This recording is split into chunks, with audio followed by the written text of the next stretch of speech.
Guess you wanna bet that I can get you back inside your head before the summer ends and spread a little love. Just for a little fun, I'll make you come back to me before the rise of every sun. Baby, it's meant to be, I know you got a man, but he don't understand. You're gonna be a heartbreaker. You're such a love taker. So just suck me in and you can toss me like a cigarette. 'Cause I just wanna be a bad habit, yeah.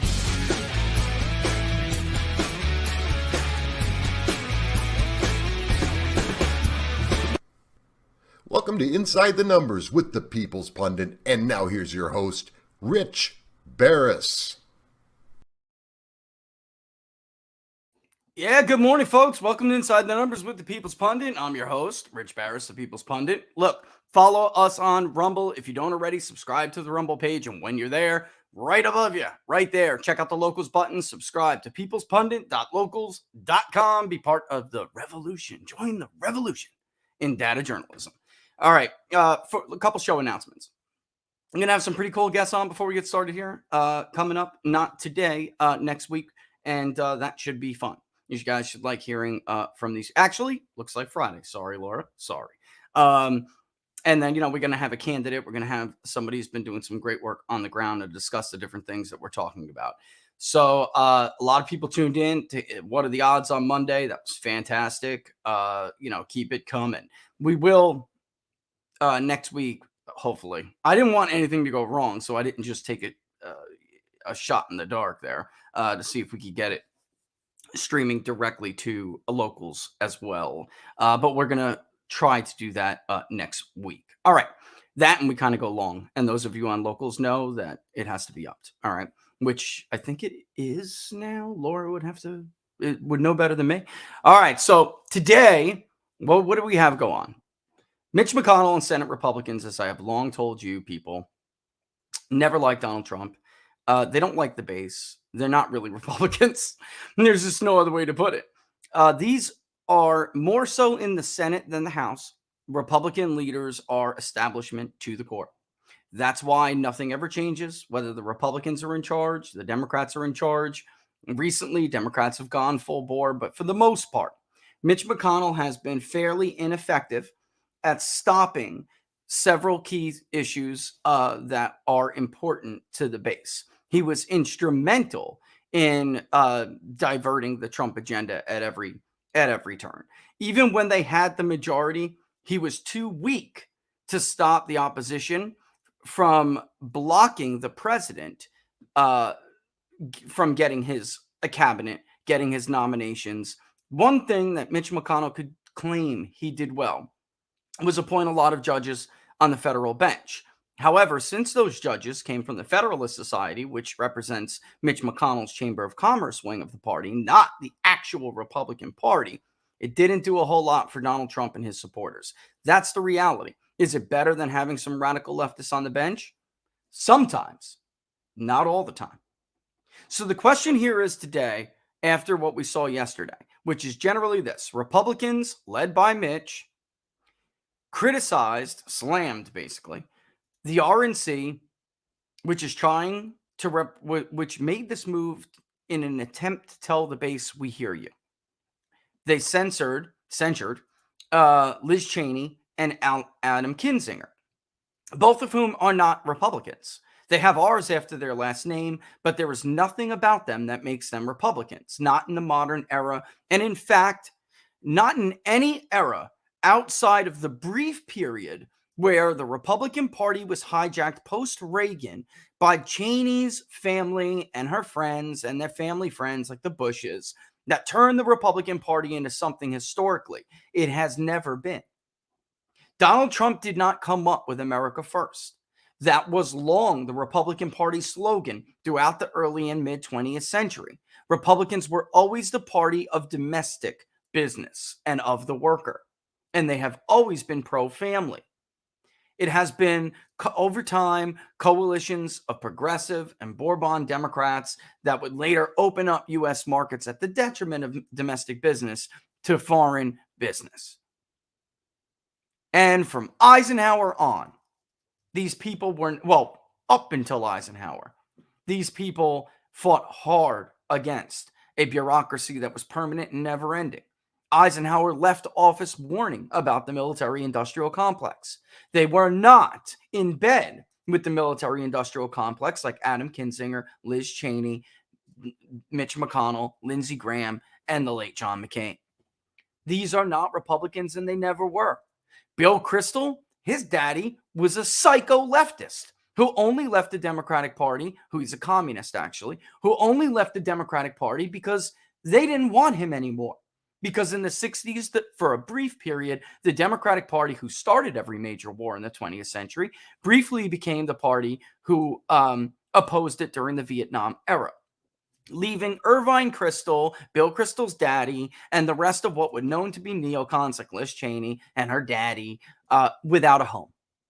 So they jumped on Ronald Reagan's coattails because he was strong on foreign policy, not because they believed in the central thesis of Ronald Reagan and conservatism and populism's worldview, which is that government is by nature evil.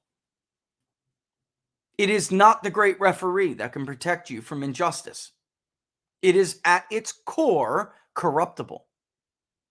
And even people with good intentions, if they stay there long enough, will be corrupt too.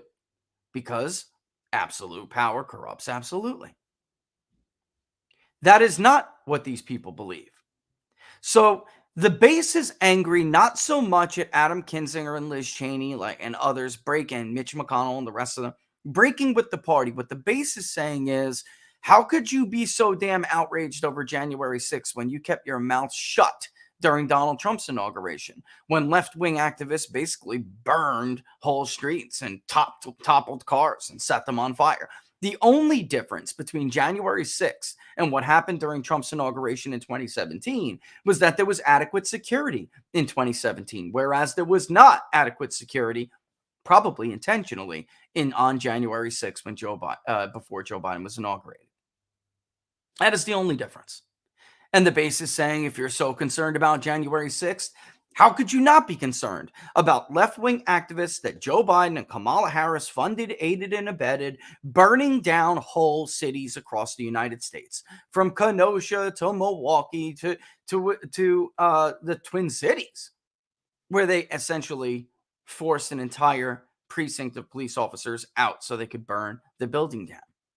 In multiple cities in the Pacific Northwest, where they ran into federal buildings, forcing out federal agents and federal employees to burn down the buildings, setting up entire autonomous zones where they no longer recognized U.S. authority. Adam Kinzinger, Liz Cheney, Mitch McConnell were all very quiet about that. Did anybody set up an autonomous zone in Washington, D.C. and declare this a free state of whatever? That sounds like an insurrection, actually. That doesn't sound like a protest. Seizing swaths of territory and declaring them to be autonomous states that are no longer subject to U.S. authority and law, that's actually the definition of an insurrection. Yet forget about anyone being charged with such. Forget about outrage by Mitch McConnell and the like. But this is nothing new, and this has been going on for years. Mitch McConnell, Lindsey Graham et al. And company, whatever, had survived pre-Trump based on a few things. One, when it comes to Mitch McConnell, very simply, he's a dirty player. And if I didn't like him so much, I could name one of his specific dirty players who hides out in rural America in a certain southern state that Mitch McConnell calls every time he needs something horrific done that he doesn't want to come back to his campaign. This is a deeply vindictive, bad man. And he survived based on those dirty tricks pre-Trump. And along with Lindsey Graham, the general argument that was pushed by I would say corporate media like Fox News, who represented right, that you had to reelect them because the challengers could not win. You could risk losing seats or races. And for a long time, the base bought that. Enter the Trump era, and the base no longer bought it anymore. They were tired of the Mitch McConnells. They were tired of the Mitt Romneys. They were tired of the John McCains. And most of all, they were tired of the argument that we can't elect who we want because they can't win, but we have to elect you and just watch you manage the decline of our values anyway.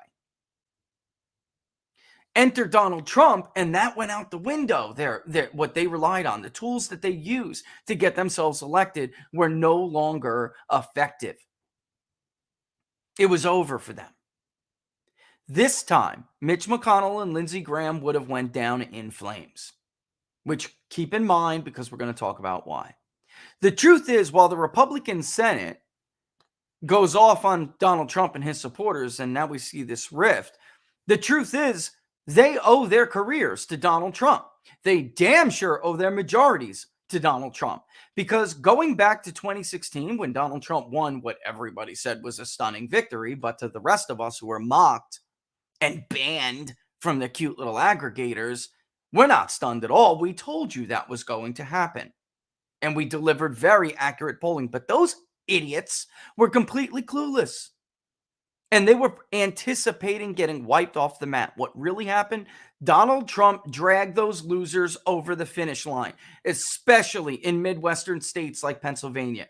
Pat Toomey would have lost.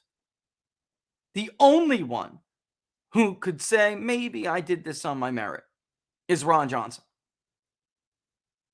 But if it wasn't for Donald Trump's shocking victory in Wisconsin, the first time it had happened for a Republican since 1984, there is obviously a very strong argument to make that Ron Johnson would not have won, along with many other Republicans up and down the ballot.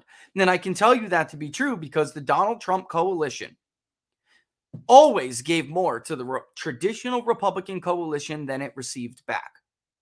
Rob Portman in Ohio benefited more from Donald Trump's coalition just wanting to give him the support of a Republican down ballot than Donald Trump benefited from Rob Portman's coalition. And that was true everywhere. And Pat Toomey, you damn sure would have lost. You'd be a nobody right now. Just another former senator. That's it. Moving on to 2018, Republicans are headed into... Oh, so by the way, in 16, to make it very clear, to be unequivocal, Republicans would never have had a majority after 2016 without Donald Trump. Never. Mitch McConnell, you would not have been the majority leader. You owe the time you spent as majority leader to Donald Trump. You never would have been able to do that on your own merit. The country can't stand your guts. Your own state can't stand your guts. And we're going to show people very soon. Come 2018, and Republicans are running for the hills. They're retiring like crazy. They don't want to give support to certain candidates they feel are lost at the Senate level, gubernatorial level, definitely in the House. They're trying desperately to scramble and save people like, people who are in, for instance, Orange County seats, Kevin McCarthy's buddies. Well, they basically let other people flounder. At the end of the day in the House, Democrats, there wasn't a wave. Not the traditional definition of a wave. They did, and they performed at average level when it came to a first-term incumbent midterms average loss for an incumbent party in the House. They won about 40 seats. The average at the time was about 38. Not that different. So it was an average mediocre performance at the Senate level because of Donald Trump, Donald J. Trump, who ran around campaigning for everybody at the Senate level, who ran to the Dakotas and campaigned against Heidi Heitkamp at once a close race until Donald Trump sealed that deal. If it wasn't for Donald Trump in Indiana, and on and on and on. And how could I have forgotten to mention Florida? If it wasn't for Donald Trump, Republicans would have lost the U.S. Senate. He single-handedly kept and maintained the U.S. Senate for the Republican Party. Single-handedly. Don't let there be no doubt about that. Any other pollster who has polled these races pre-Trump rally, during his time as president, pre-Trump rally, and post-Trump rally knows what I am saying is 100% the truth. A Trump rally could evaporate a 6-point deficit overnight.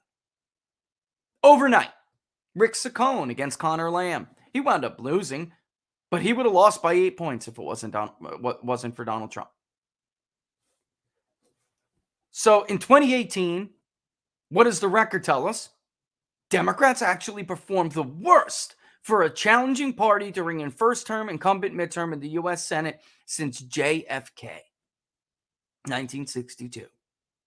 Had Martha McSally hung on in Arizona against Kirsten Sinema, which I know many people argue she did. Well, whatever. I'm not going to get into it. Had she hung on, you would have had to go back to FDR for such a poor showing for a challenging party during a first-term incumbent midterm. Why this historical bucking of the trend? Donald J. Trump. Clear and simple. And nobody can argue otherwise seriously. The very first time that these losers didn't have Donald Trump to lean on, they lose control of the U.S. Senate. They lose both houses, both seats, both races in a state that has leaned Republican for decades. David Purdue, who was stupid enough to think that Donald Trump, although because he listened to Mitch McConnell, another genius, they were stupid enough to think without Donald Trump on the ballot, he would actually have done better. What really happened is that David Perdue underperformed Donald Trump in the Atlanta metro suburbs. What really happened is his cowardice and his timidness, along with Mitch McConnell's refusal to give those people $2,000 stimulus checks, and Loeffler and Perdue's refusal to answer for the charges of insider information without Donald Trump there to save them. They lost. They would not defend him. And voters, Republican voters in central and south coastal Georgia told us they would not vote because they were tired of these rhinos, and they did not vote. How do we know I'm right? Aside from the fact that that is what voters told us as a pollster, the one area Donald Trump did go, turnout was high. And I'm going to tell you right now, I got a call 48 hours before the election. They had told him after that rally to stay away. And I got a call 48 hours before asking me whether or not they should allow Donald Trump, or I thought it was a good idea for Donald Trump to go and visit central and southern Georgia in one quick wrap-up tour before this race. And I said, screw him. If I was Donald Trump, I would not risk my reputation for those pieces of garbage. He did not go. Whether I don't know how much that had to do with my, that phone call, but he did not go, and they lost. Because the very first time they had to stand on their own without Donald Trump, they got their asses kicked. Because that's what they are, losers. And they have been losers for a very long time. That's why Donald Trump came along in the first place. They were losers before Donald Trump ever came into the fold in the political realm. Mitch McConnell is for a year now under Biden of the Public Polling Project. Mitch McConnell has been the single most unpopular congressional leader in the United States Congress. It is true that Nancy Pelosi's very unfavorable rating is almost always, I think it is always. It is this month. Yeah, it is. It's always and always has been bigger than Mitch McConnell's. His combined unfavorability rating is bigger than hers, is larger than hers, and makes him more unpopular. Why is that? Let's take a look. Here's the latest, which I will tell you right now.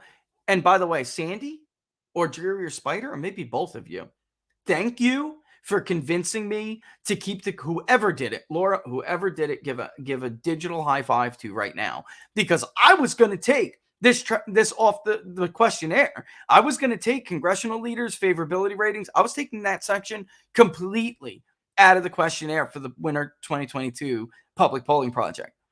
And I got pushback. I think it was by Sandy and Dreary Spider. And if I'm missing anybody, I'm sorry. Believe me, I'm giving you credit if I'm missing you. Because I'm so glad you convinced me not to do it. Because here we are, And now it's very relevant. This, ladies and gentlemen, is the winner 2022. Here's Mitch McConnell. I'm showing you crosstabs by party. Here is Mitch McConnell's latest favorability ratings, and these are the best we have measured him at yet. Keep that in mind. All right, 28.5%. That is Mitch McConnell's combined favorability rating.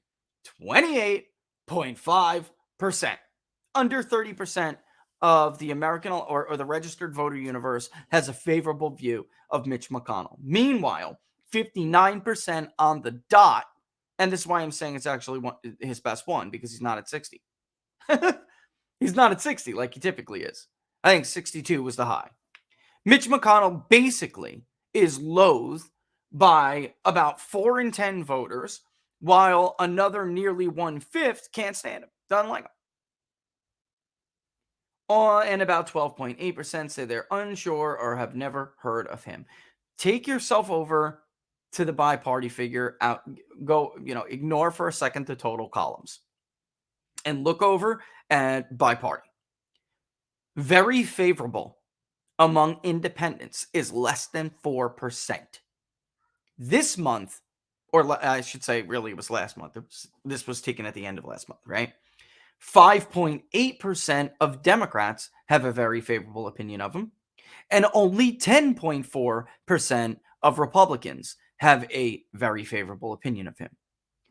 This month, he did a little bit better with Republicans than in the somewhat favorable category than he has traditionally done, but still, nonetheless, the man is basically unfavorably viewed by about half of his party. While independents, more than 60+% of them can't stand him. Can't stand him. And this is actually a good reading for Mitch McConnell. What is the difference between Mitch McConnell and Nancy Pelosi? Nancy Pelosi, here's Nancy's. Nancy Pelosi is actually liked by her own party. As you can see, more than 70%, little over 70% of her own voters like her. Only about 22% of her voters have an unfavorable opinion of her. Republicans can't stand her and independents can't stand her, but her voters feel, or at least the vast majority, more than a super majority, feel that she is doing a decent job at least at representing them. Whereas the case with Mitch, here's Mitch again, he can't even hope to get to a majority. And let alone, I mean, Nancy, at least 34% of her voters have a very favorable opinion of her. Less than a third of that have a Mitch McConnell can claim. And this is a good reading. So once upon a time, Nancy Pelosi really hurt Democrats. Like in 2010, running against Nancy Pelosi in just about every district, D+10 and below, was a smart move. But why is that? Because there were more moderate Democrats. Jason Altmaier he didn't have a prayer to hold on because Nancy Pelosi was not viewed to be this widely representative.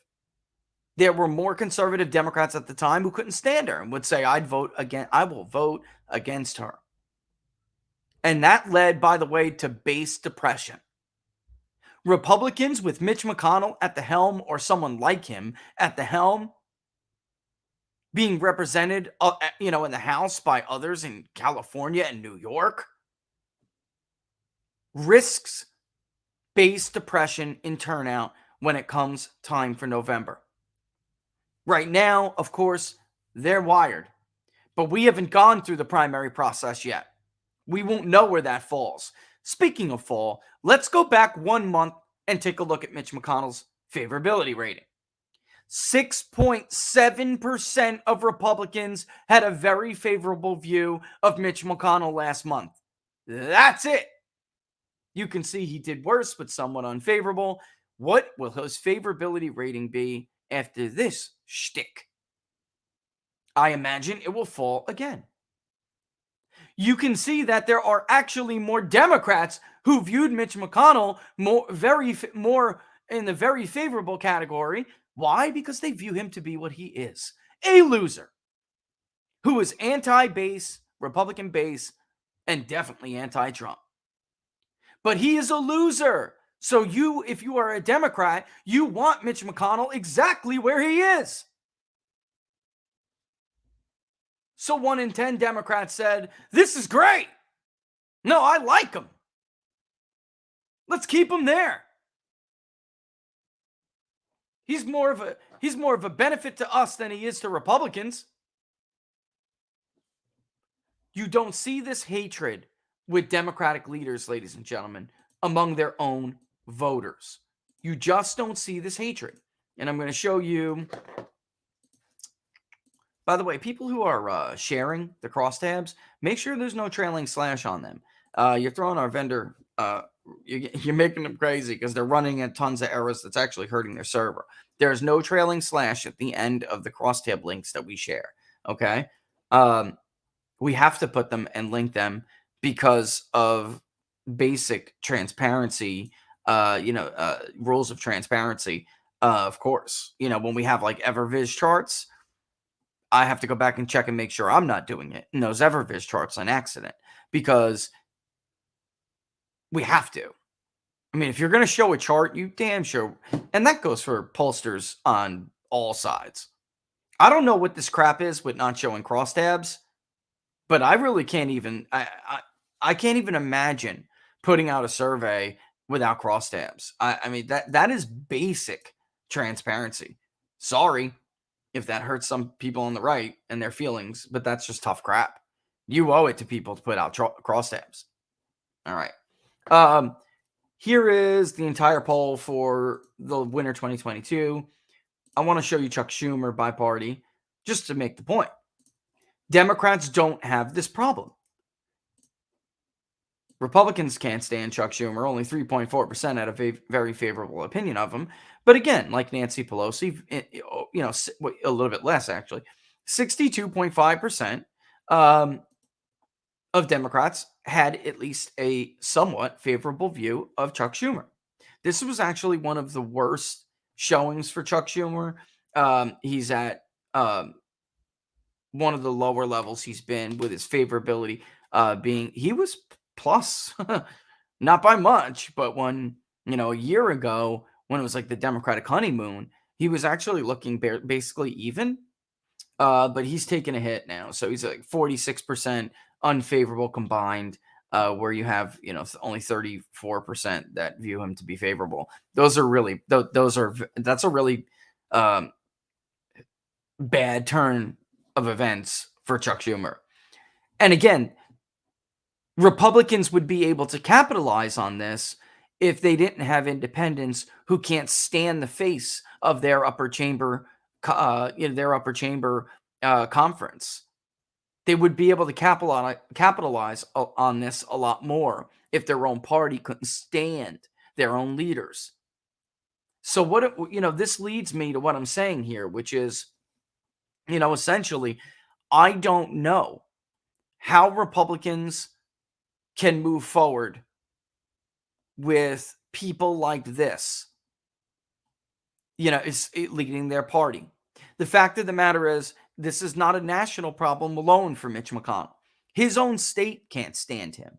Republicans in his own state can't stand him, which raises a very credible question.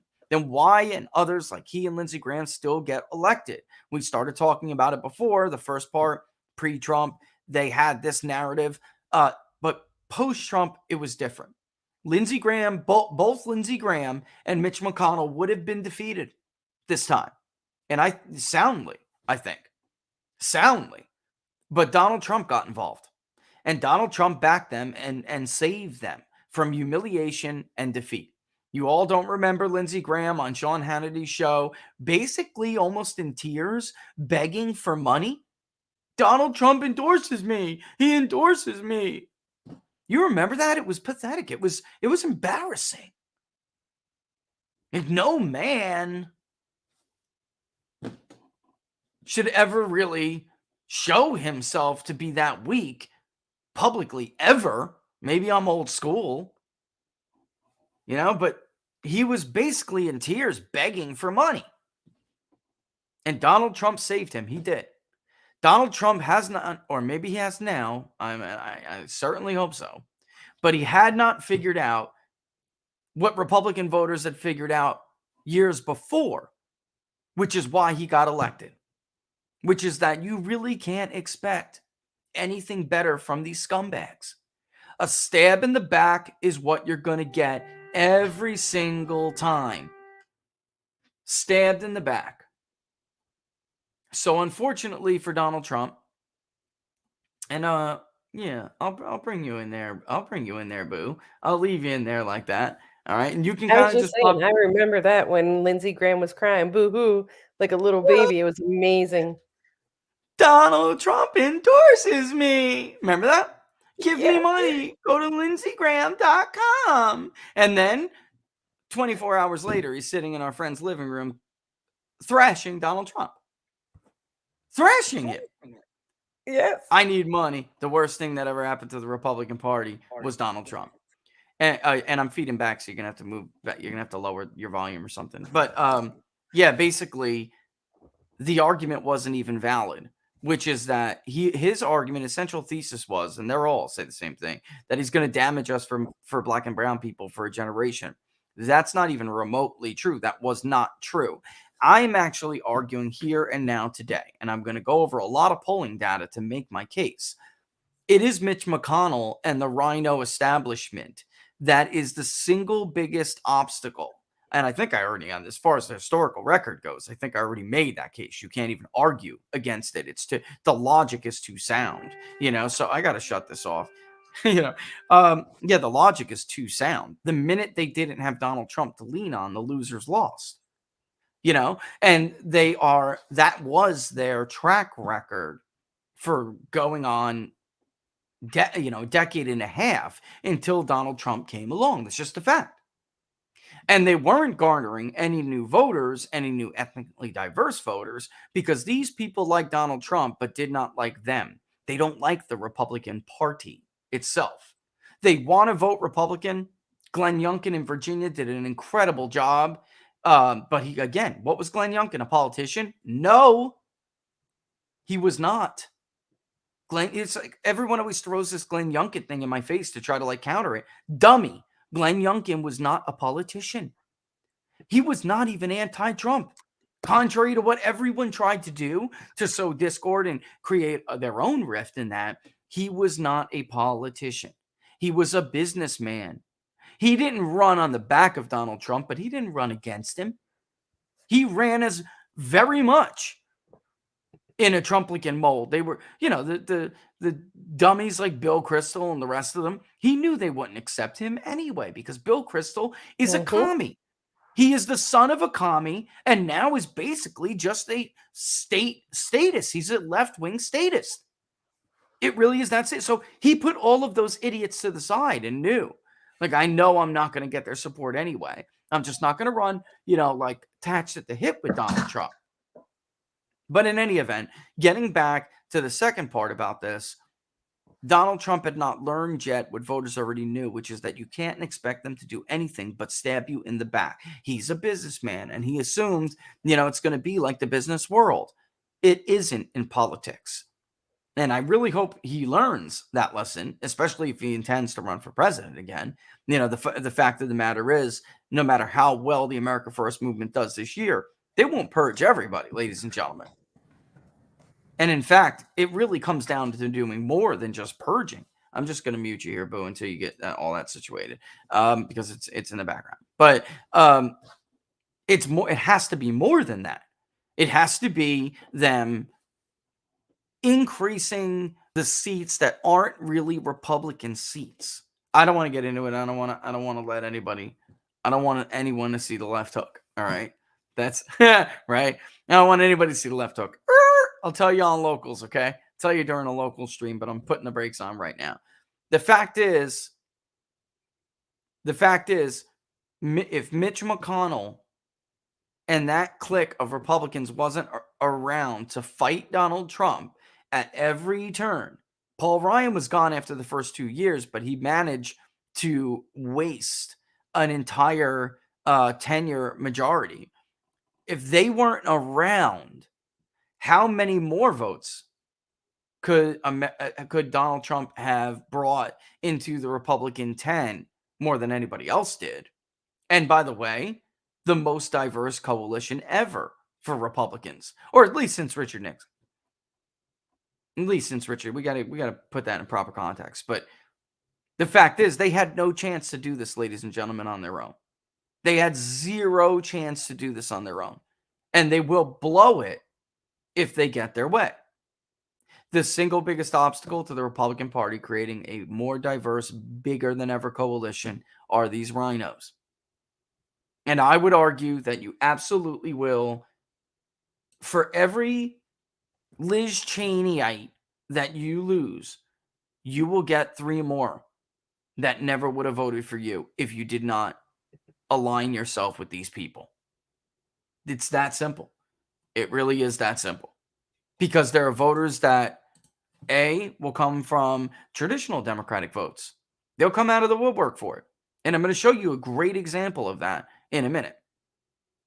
Disaffected Democrats, independents, specifically Hispanics, and this working coalition.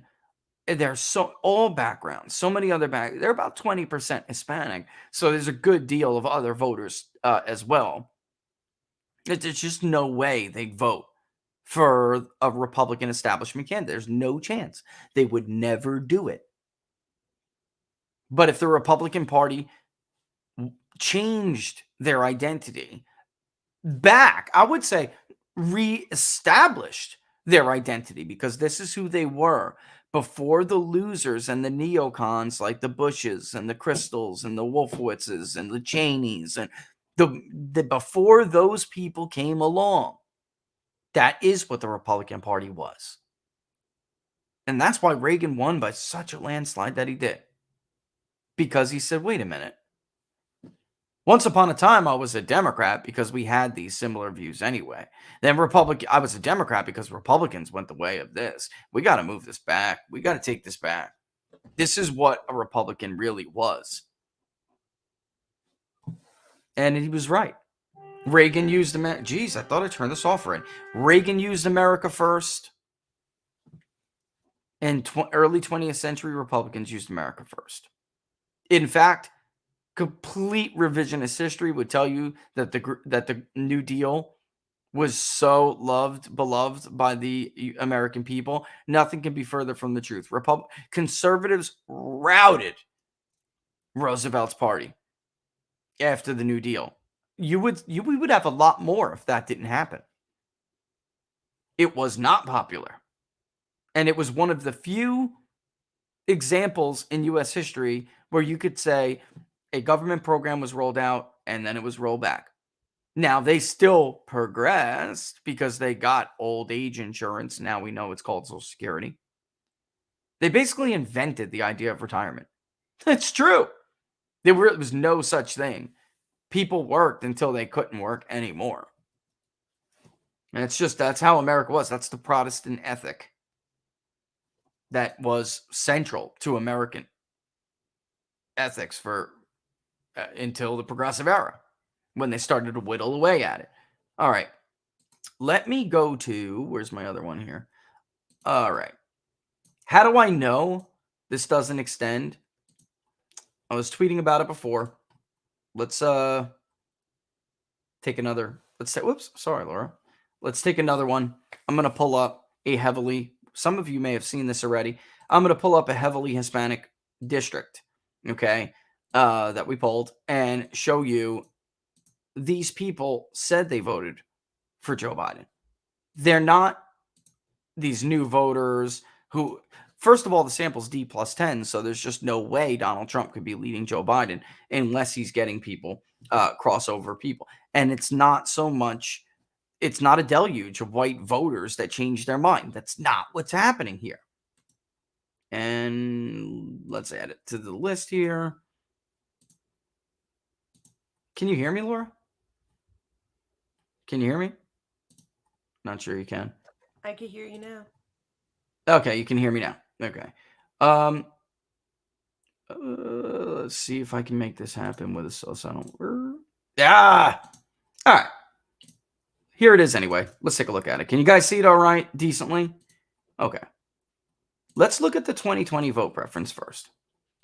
Joe Biden, well, this is just Hispanics. Let's look at everybody before we do that, so I don't want to confuse anybody.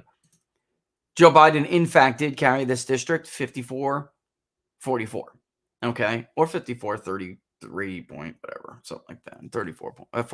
43 point, whatever. Let's just call it gravy, 54-44. 54.7% told us they did, in fact, vote for Joe Biden. Only 36% told us, 36.6, so 37, told us they voted for Donald Trump. 8.4% said they voted for another candidate. We know that's not true. All right. So what that is, almost assuredly, is some people who voted for Joe Biden that are too ashamed to say they did because he sucks. His presidency is a failure by all intents and purposes. I'm not going to pretend otherwise. That is true. All right. And others who voted for Donald Trump, but are maybe socially embarrassed to say that they did. Okay. And when we look at Hispanics, well, that's first and foremost. That's all. Let me just make sure everyone sees. All is 40%, 54-40. Now let's go to Hispanic detail. And you can see that trend is, I kind of screwed that up. I meant to show you all first, so you then can compare it to the Hispanic one. And you can see that social bias, that stigma is even more pronounced among the Hispanic population. Okay. In total, Hispanics said, yeah, I did vote for Joe Biden. You can look at Colombians. They say they voted for Joe. I mean, they're very small subsamples. So I don't want you to get hung up on them, but I do want you to get hung up on the fact that Joe Biden carried Mexicans by 20%. He carried the largest group in this district by 20%. Donald Trump did, in fact, carry Cubans, which is, I believe, the second or third largest. Yeah, the third largest is like other Hispanic. They didn't pick anything else. And Joe Biden took them all. All right. Or not in real life. I'm just saying in this survey. So you can clearly see, I'm saying this because I want people to understand we're comparing apples to apples here. We are not comparing apples to oranges. And now let's go to the 2024 vote preference. You can see overall Donald Trump has tied it. And how did he do that? By flipping Mexicans. Winning only 30% of the Mexican vote last time, he is now carrying 45%. Joe Biden carried about 55% and change, something around that, and now he's only carrying 43%. So despite other, 6% saying someone else and the 7.1% being undecided, this group disapproves of the job Joe Biden is doing. This group thinks that Democrats have lost their mind over COVID hysteria. This group is hurt badly by inflation. This group has no intention of fighting a war over Ukraine with Russia. This group wants their jobs and they want their economy back. This group flipped because they would vote for Donald Trump. It is not anything else. This very same group that said we voted for Joe Biden by 20 plus points is now saying they would vote for Trump by about a 2-point margin. That is a big freaking deal. Trump, you may have noticed, has actually increased his support among Cubans, which he won 55-35. He is now winning them 67-33. Take your damn heads out of the sand. Is it possible for a Republican to do the same? Sure, but not any Republican, because they're losing Mexicans on the generic ballot. They're winning Cubans, but it's a double-digit disparity. They haven't locked down other Dominicans that have flipped, and they sure as hell are not winning other Spanish, Hispanic, or Latino groups. Puerto Ricans, they're doing especially terrible against their Democratic challengers among, and they just don't have it. So the choice really is crystal clear. You either are with the establishment and hope to win more of the white vote, a shrinking share of the white vote. And let's show that actually. By the way, his margin among whites is bigger. So white, not Hispanic in this district, Republicans are carrying 47-40. Let's very quickly look at how much Trump is carrying them by. 47-27. Oh, yeah. Laura, the stupidity is actually starting to become painful. There's a slight piercing in the side of my head that is coming from these, just thinking about these idiots. They're stupid, Laura. Well, like I always These are say. stupid people, Laura. They're not smart people. These are. I always say, you want the recipe for a Republican, an establishment Republican? I'll give it to you in 3 parts: 1 crooked, 1 cowardly, 1 stupid. 1/3, 1/3, 1/3. Put it in a bowl, mix it together, and out will pop an establishment Republican. Bake it. That about Bake it in the sums it up. DC oven. Bake it in the DC oven on high for 2 years, and you'll get an establishment Republican. Booyah. That's all I gotta say to that, because that's actually the perfect recipe, Richard. It is. So how do we make an establishment Republican? Grab a big bowl. Grab a big bowl of swamp water. Add 1/3 stupid, 1/3 coward, 1/3 corrupt. Mix it all together. Bake it in the DC oven on high for a 2-year tenure, and there you go. Voila, an establishment Republican. Oh, wait. These are don't not forget, smart people. Some of our viewers said you got to add some mold and stink to it, too. Oh, right. So a pinch of stank. So, right, because 1/3, 1/3, 1/3 is 99.9. So just a pinch of stank to represent the other 1/10 of a percentage point. A pinch of mold. And there you'll get a crusty, old, stupid, cowardly, corrupt idiot like Mitch McConnell. So by the way, for those of you who continue to put the R next to my polling firm when you aggregate my polls, I hope you're listening to this episode, because you clearly will see that that R should not be there. A big fat I should be there, or an other should be there. All right? Because that is who the party is. If we can't fully embrace Hispanic people, we can't lose numbers-wise when we need Hispanic candidates everywhere and hammer CRT and the transgender stuff. Well, that's the thing, too, with Hispanics. They don't like where Democrats have gone with these new culture wars. As Politico said, they orphaned them with these arguments. But it is more than that. And if you haven't seen Steve Cortez's video on it, check it out, because it's actually really good. You know what? For those who think I'm freaking kidding here, because Steve would tee up the next part. I don't know why I didn't think to play his video. I'll just have to get it off Twitter and play it for everybody. I don't know why I didn't think to do this. Hold on 1 second. Hold up 1 second. Because this is good. This is a good idea. Because it'll tee up my next. We're going to talk about some of this congressional districts and how Trump did versus how another Republican would do. And I mean, this is very clear. And we know this because it's very simple, folks. You can grab a shapefile from the commissions, all right? And what do you say about John Gibbs or what? Yep. The bottom line is inflation and immigration is going to be a big deal. And even in that district I just showed you, folks, people are like, they have family members who are here illegally. They absolutely do. A district like that, there's a lot of big farms. It's a breadbasket. It's David Giglio's race. That's, you guys know, just full disclosure, I had polled for him. That poll he allowed us to release to show people. This is like the breadbasket. And I think some 70% of fruits and vegetables in this, or is it fruits or something like that, come from this area. So it's like the water storage issues they're having over there are more than just a local issue. It's a national issue, a national security issue. Because if we can't feed ourselves, then whatever. And who does that? These Hispanic workers. They're owned by white farmers, but in large part. But they're Hispanic workers who do it. And they do have family members who are here illegally. But they even know that this definition of dreamers is not real.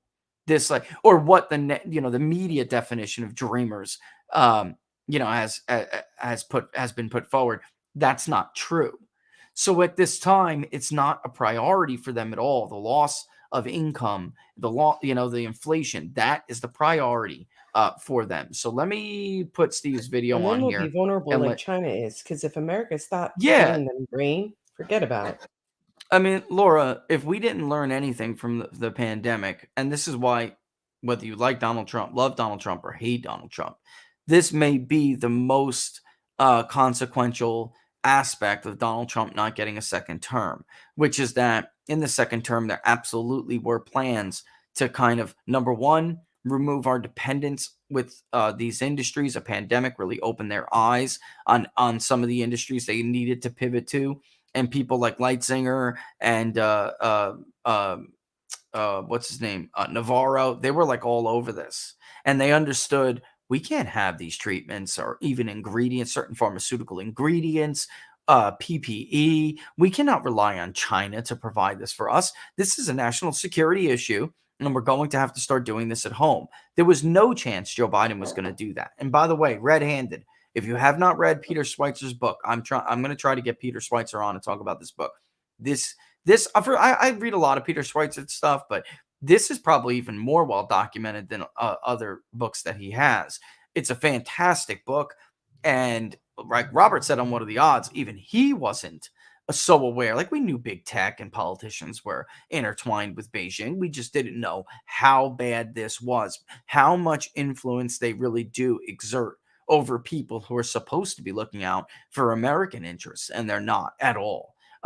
So there was no chance, zero, by the election of Joe Biden that we were going to able to make some of these industries autonomous, whereas in a Donald Trump second term, that was actually going to be a top priority. And then, like Laura just suggested, you can actually hurt them like this.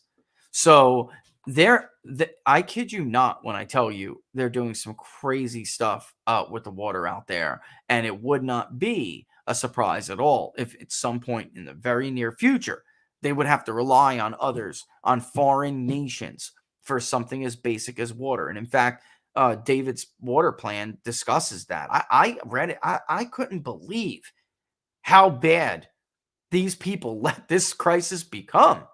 And it seems the only ones who really understand it are those Hispanic workers.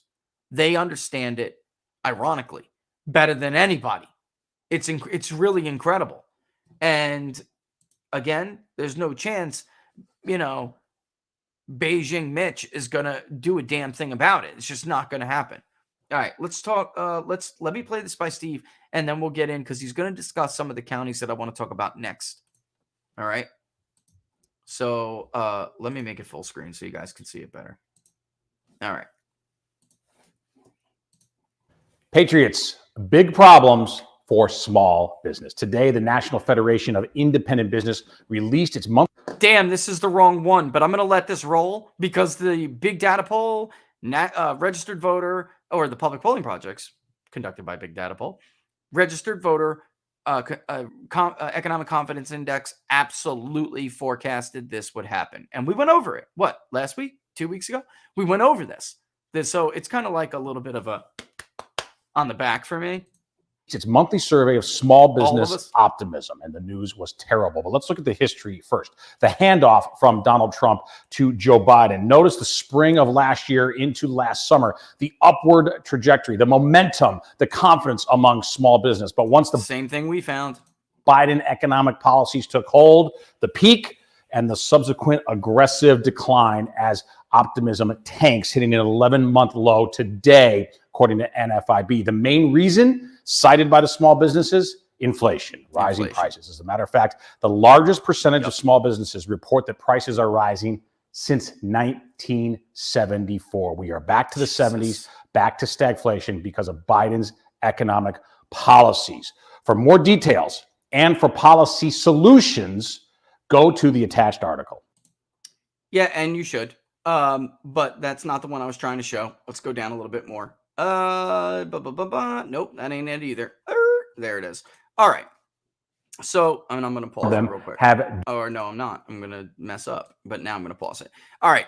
Just a word on that real quick. Like we told you, the inflation-related indicator in the registered voter economic confidence index took the biggest hit this month. It was the biggest hit it ever took in the index. It fell about 10 points. It's not supposed to do that. And that was absolutely going to foreshadow, even among small businesses who are generally more optimistic than the worker, but even among small business owners themselves, they said this is bad. So falling now down to the level it's at is below that 50 range. So that is a recession. And what they are saying, what they're telling us, does indicate stagflation. It does. So it was nice to see an index as highly cited as from the National Federation of Independent Business, the Small Business Optimism Index, which has a very decades-long track record. It was nice to see confirmation to our work. So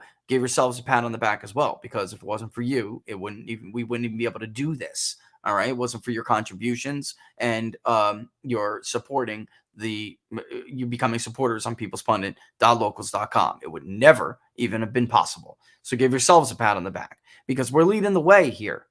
We are leading the way. We led the way on Biden's approval. We led the way on most important issues. We led the way in Virginia. We led the way now. We led the way on the generic ballot. We led the way on inflation. And we led the way on the COVID decline in hysteria, in the decline of COVID hysteria. And everybody's following suit. And by the way, watch immigration. Watch that issue closely. It's basically tied with COVID now. Statistically, it is. All right, but this is the video I really wanted to show, although that was good to point that out. This is Steve's video that I really wanted to show because he's going to go into some of the counties we're going to talk about. Patriots, an important article out today in Politico, because even that left-leaning publication admits how significant the shift is among Hispanics toward the America First movement, including a lot of Hispanic women. It highlights Latinas in GOP leadership in the state of Texas, the four southernmost counties of Texas along the U.S.-Mexico border. All four of them have GOP women Hispanic chairs: Cameron, Hidalgo, Starr, and Zapata. Let's talk Zapata for a moment, because Donald Trump was the first Republican to carry that county in a century. In 2016, he lost it by 33%. In 2020, he won it by 5%. An amazing. Yes, you heard that correctly. And this is why Robert and I made such a big deal over this. 100 years, a century. It's named after a Mexican revolutionary, an anti-America Mexican revolutionary. Amazing 38%. 38-point swing in only 4 years. But it's not just a Texas phenomenon. Let's move to the state of Nevada, where the Dems are driving Hispanics away. That same article cites that among Hispanic women, Democratic support from 2016 to 2020 in Nevada went down by 11%. The Democratic Party is largely leaving Hispanics, including Latinas, as effective political orphans. At the same time, Hispanics are rallying to the economic populist nationalism of America First. All right, so moving on to somewhere like Texas 15, for instance. And give me a second to pull up my little handy dandy drop down that I have. Texas 15 is one of those districts that your typical establishment, like Mitch McConnell, would never, ever view to be competitive. In fact, they believe the polling when they look at big media polls. They 100% buy into it. It was definitely a district that could have gone in. Where are we? Let me grab my other thing real quick. In 2020, with Donald Trump on the ballot, Vicente Gonzalez hung on by 2.3%. He's a Democrat in Texas 15, but it swung about 20 points. Okay. Donald Trump, if we were to look at, where are you, old 15? If we were to look at his performance in the old border, the districts, Biden barely held on there.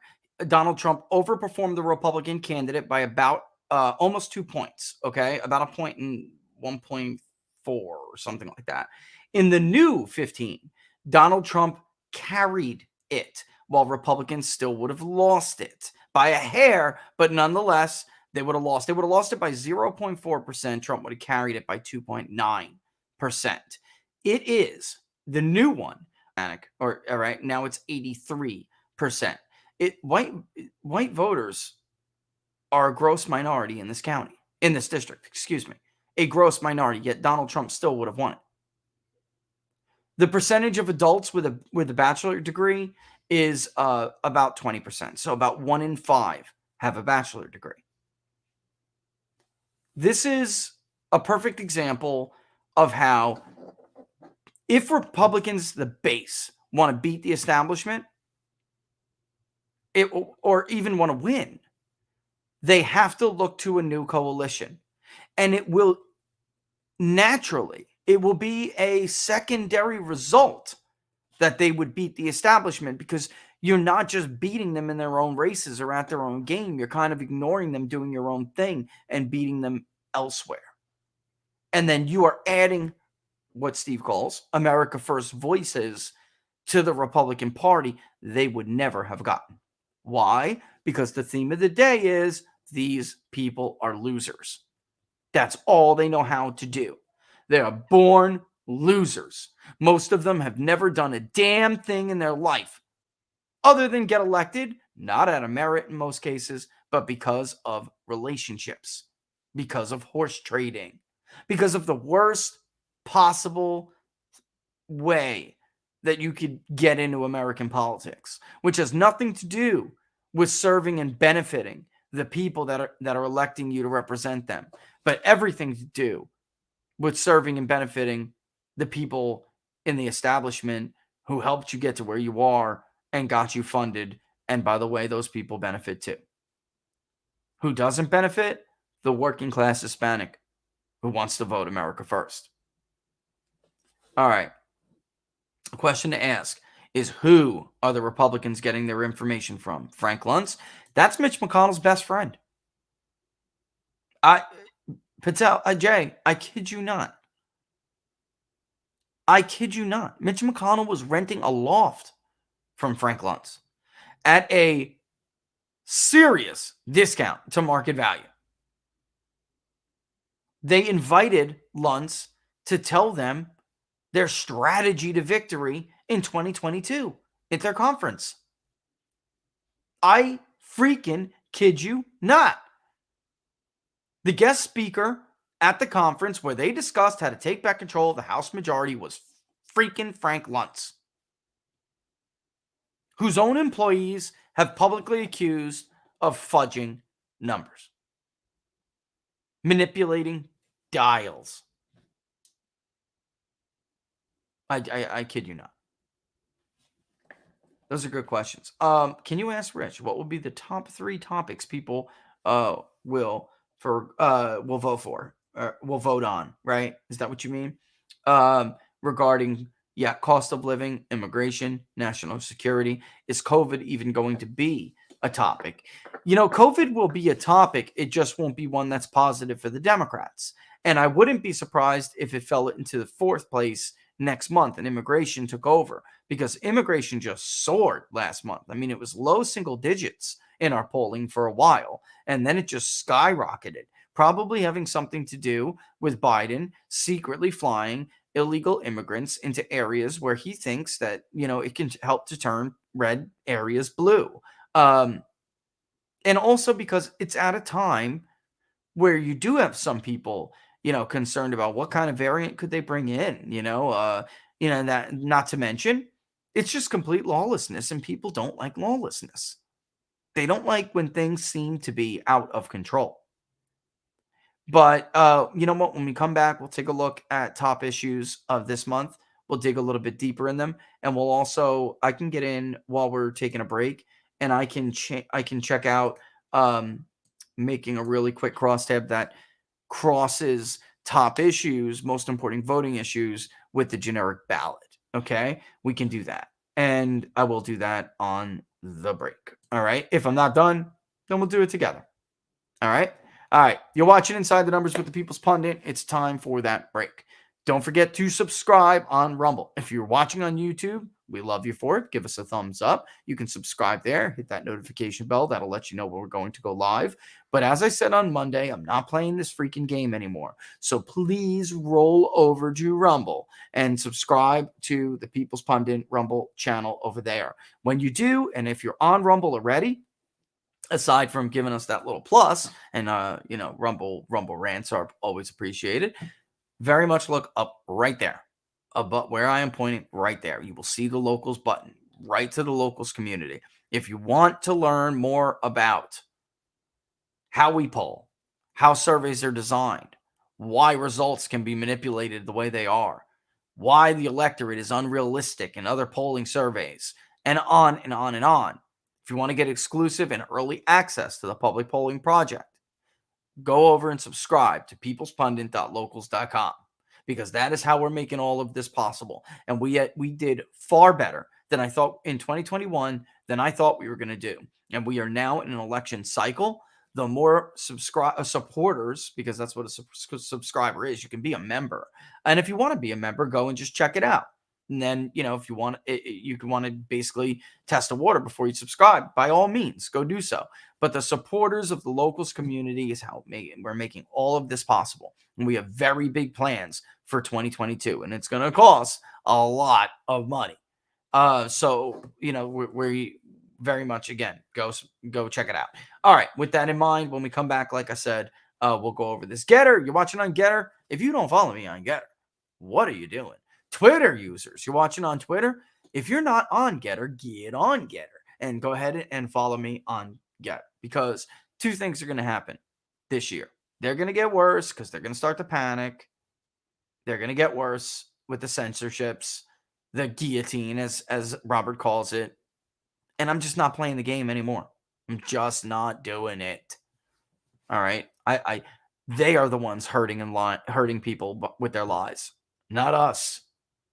Not us. And by the way, half of the lies are more than intentional and are intended to do something, like scare you. All right. Taking a quick short break. We'll be back right after this. Enjoy the theme song by the Bone Band. Always special thanks. Bad app. We'll be back.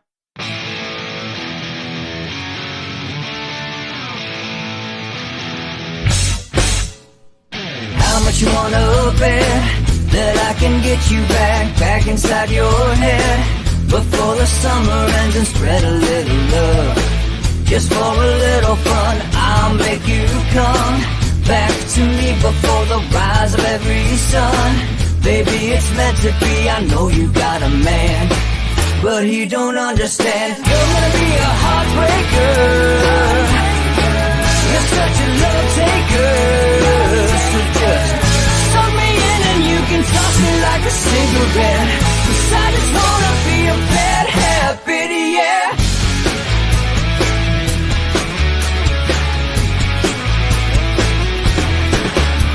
There's rhythm in our love, it's impressive, excessive. You can't make this stuff up. My chest beats, it's restless, wakes the neighbors up above. Yeah, baby, come and show me love. Baby, come and show me love. Because you're gonna be a heartbreaker. You're such a love taker. So just suck me in and you can toss me like a cigarette. 'Cause I just wanna be a bad habit, yeah.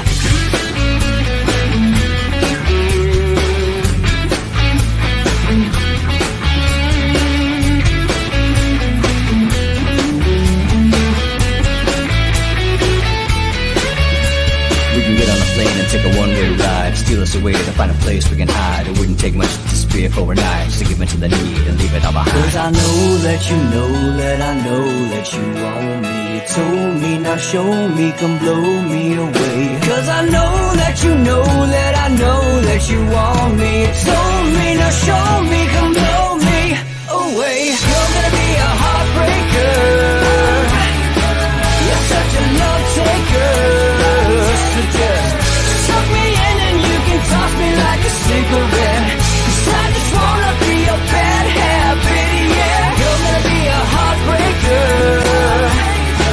You're such a love taker.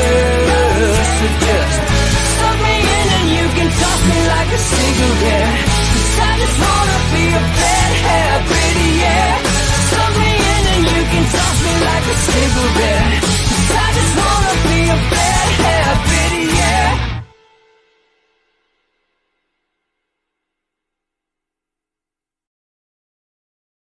Woo! Literally perfect timing. I put that thing together in rapid speed, and I added by generic. We're going to look at the generic ballot by most important issue. We'll look at 2024, the hypothetical matchup against the most important issues, and also I did party. So those are in the rows, and the most important issues are in the columns. Okay, so we are going to do that, and I will share that now. That was a really good question, by the way, which got me thinking about doing this. All right. And locals, I will go ahead and give you the link to it. Just give me 1 second. All right. All right. So here it is. And I only wrote generic ballot by most important issues, but of course it is more than that. All right. And let me make it a little bit. Ooh, that's horrible. Let me just get rid of Laura and I. Boom. There we go. Because that's just too much. Locals, remember, I'm about to give this to you. Remember, trailing slashes, locals. Trailing slashes, okay? Just don't forget that basically, in a nutshell, there is no trailing slash in the URL after the URL. That's it. New crosstab link or locals. Okay. There you go, guys. Now you can follow along. All right. All right, cool. So here we go. Cost of living and inflation. Republicans have an overall lead 45-38 on the generic ballot. So they have a 7-point lead. Cost of living and inflation, Republicans are carrying 49-32. The economy and jobs, Republicans are carrying 58-27. Coronavirus and vaccine mandates, Democrats are carrying 56-29. Immigration and border security, Republicans are, which is now almost tied with coronavirus. So keep that in mind. Republicans are carrying immigration 84-5. I never even looked at this yet. My God, that's horrible. That's like how Democrats carry climate change, which is 81-5. She's like, Jesus, Mary and Joseph. Healthcare, Democrats are carrying 54-25. I already told you about environment and climate change. Crime, policing, and safety, right? So we say that like that because we want to know about people who also consider, like, maybe they're Black Lives Matter, defund the police radicals. So we want to know whether or not, they do. Election integrity and reforms, by the way, is pretty even. And we kind of screwed up there, to be honest. Hey, look, I admit when I make mistakes. There were people in the other category that we put in there and didn't realize that they weren't really talking about election integrity and reforms. What they were talking about was the Biden plan to federalize the election. All right. And we should absolutely from now on distinguish the difference. Okay. Crime, policing, and safety, Republicans are carrying 54-26. Abortion, Democrats are barely carrying 46-41. And you remember Glenn Youngkin won that. And in the last poll, but the month prior, Republicans were actually leading on abortion. So that's interesting. The other category, Democrats are leading 43-31. In public education, critical race theory, maybe we should separate. But right now, Democrats have a lead on it.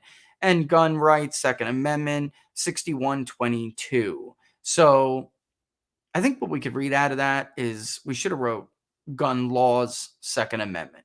All right. Or gun rights laws, Second Amendment, maybe.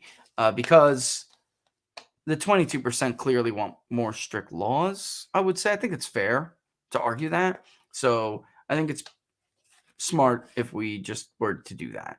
All right. On healthcare, Donald Trump actually outperforms Republicans a little bit, which is interesting. He underperforms them a little bit on immigration, but not really, because it's only because the someone else category is getting that a little bit more immigration, and there's more undecideds in that. So, or more undecided someone else's.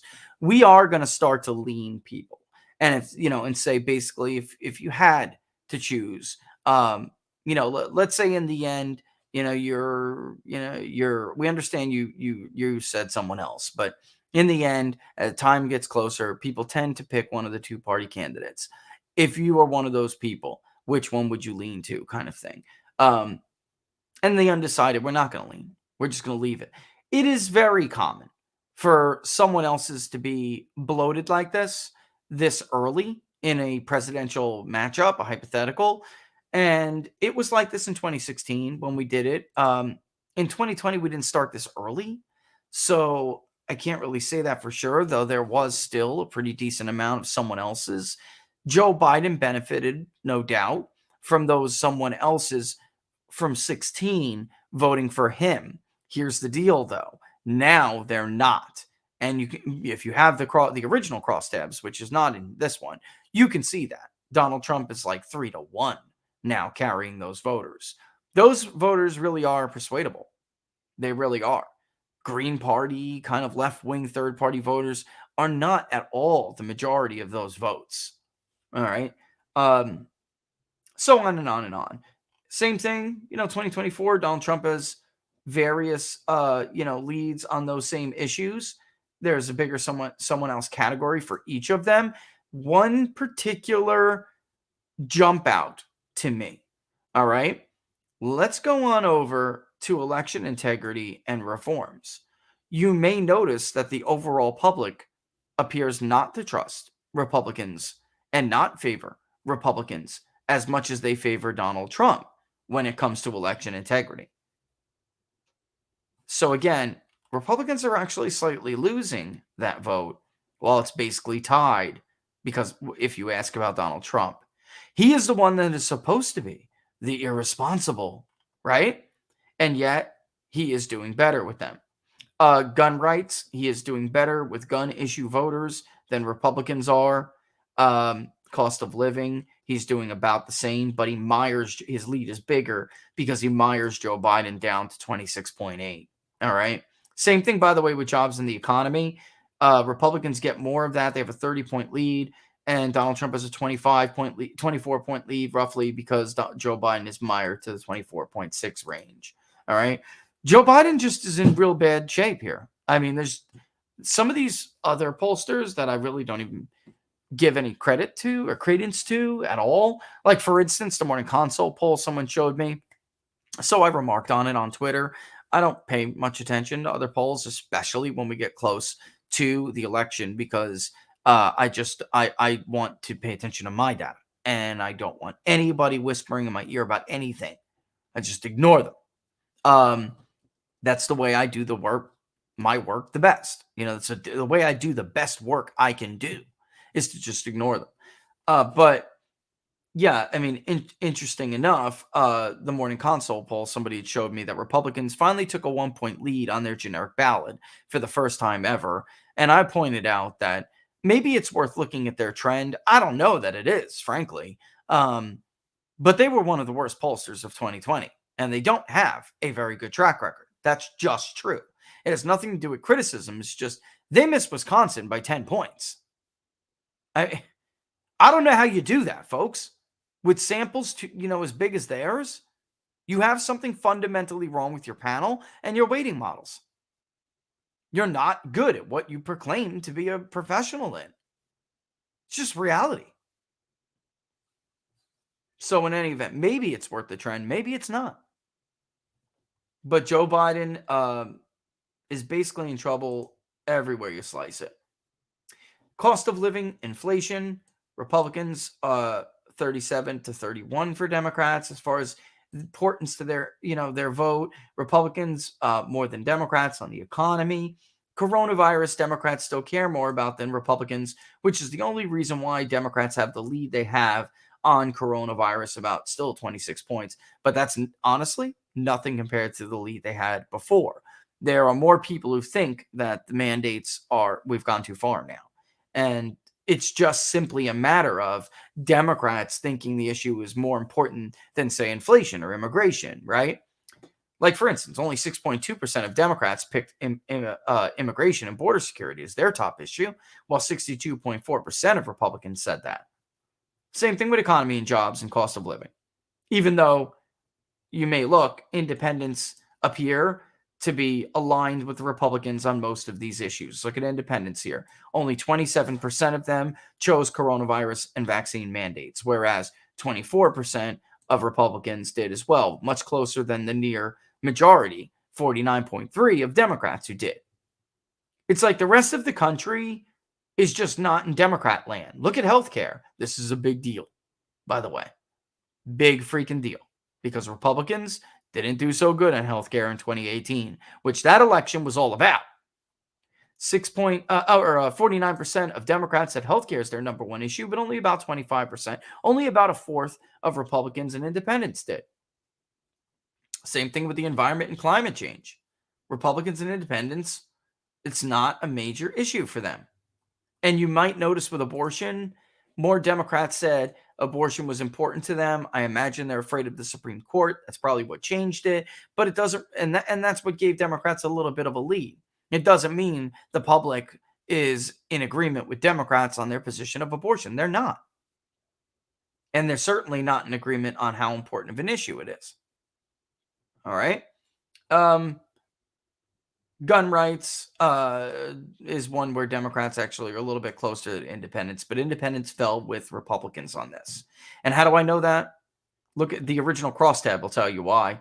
If you look at the original crosstab and look at where these voters are leaning this year, let me just bring it up real quick. 32.1% are leaning toward the Republican Party. 24.2% are leaning toward the Democratic Party, or have more in common with them, I should say. Whereas 16% say they're about equally aligned, and 27% say they have little in common with either. All right. And actually, I can add quickly. Yeah, let me do that. That's a good idea. Let me add the independent and other affiliation, and plus make it a dark theme so you guys can see it better. All right. Let me save that, update it, refresh this page. All right. Now, independents and others, little in common with either, 26.6%, obviously much more than the Democrats, said cost of living and inflation is their big deal. Those who align with the Republican Party, 35.6%. So a big chunk of these independent others are choosing cost of living. All right. And they're much more closely aligned with Republicans on it. Same thing goes with the economy and jobs. They're higher than the Democratic average. They're lower than the Democratic average on COVID and vaccines and mandates. With immigration, about 28%. So they're much closer to people who lean to the right than they are with people who lean to the left, only 5.2%. They are closer to the Democratic Party when it comes to healthcare, though. That's interesting, but not really surprising. They're not that, environment and climate change is not that big of a deal to them. They're close with Democrats on crime, policing, and safety, though I would imagine that they are probably more about crime and safety than policing, like the issue of policing. Public education, they're closer with Republicans. So, it's interesting to look at all this stuff. I added that. Locals, you could check that out. But yeah, Laura, throw them over there. DCF Press Education. How do people think they have done their kids well? How do people think I understand what you're asking. To each his own. And, DCF Press, one thing you'll learn quickly as a pollster is that, statistics is a funny thing. You will find somebody for everything. Like, so when I say to each his own, that's kind of what I mean when I say that. Like, yes, it's far outside.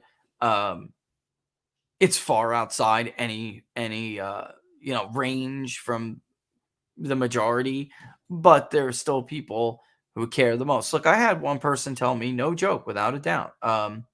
Right, Laura? I was telling you this the other day. Look at this guy who answered, and he actually answered climate change, but he actually answered other, but then wanted to talk more about the environment and climate change, was voting Republican and said he would vote for Donald Trump, but it was totally separate. And when I say Americans are funny, man, they're funny. And when I say they're to each his own, I mean it. For instance, this person cared more about, okay, how do I say this? Do you remember our first survey, Out of This World, the section Out of This World? Because we got a lot of like disclosure stuff coming, a lot of things with ATIP and the Tic Tac and alien investigations into unidentified aerial phenomena, UAPs. This person chose that issue as their most important issue. He said, because nothing else really matters. All of these other issues are secondary.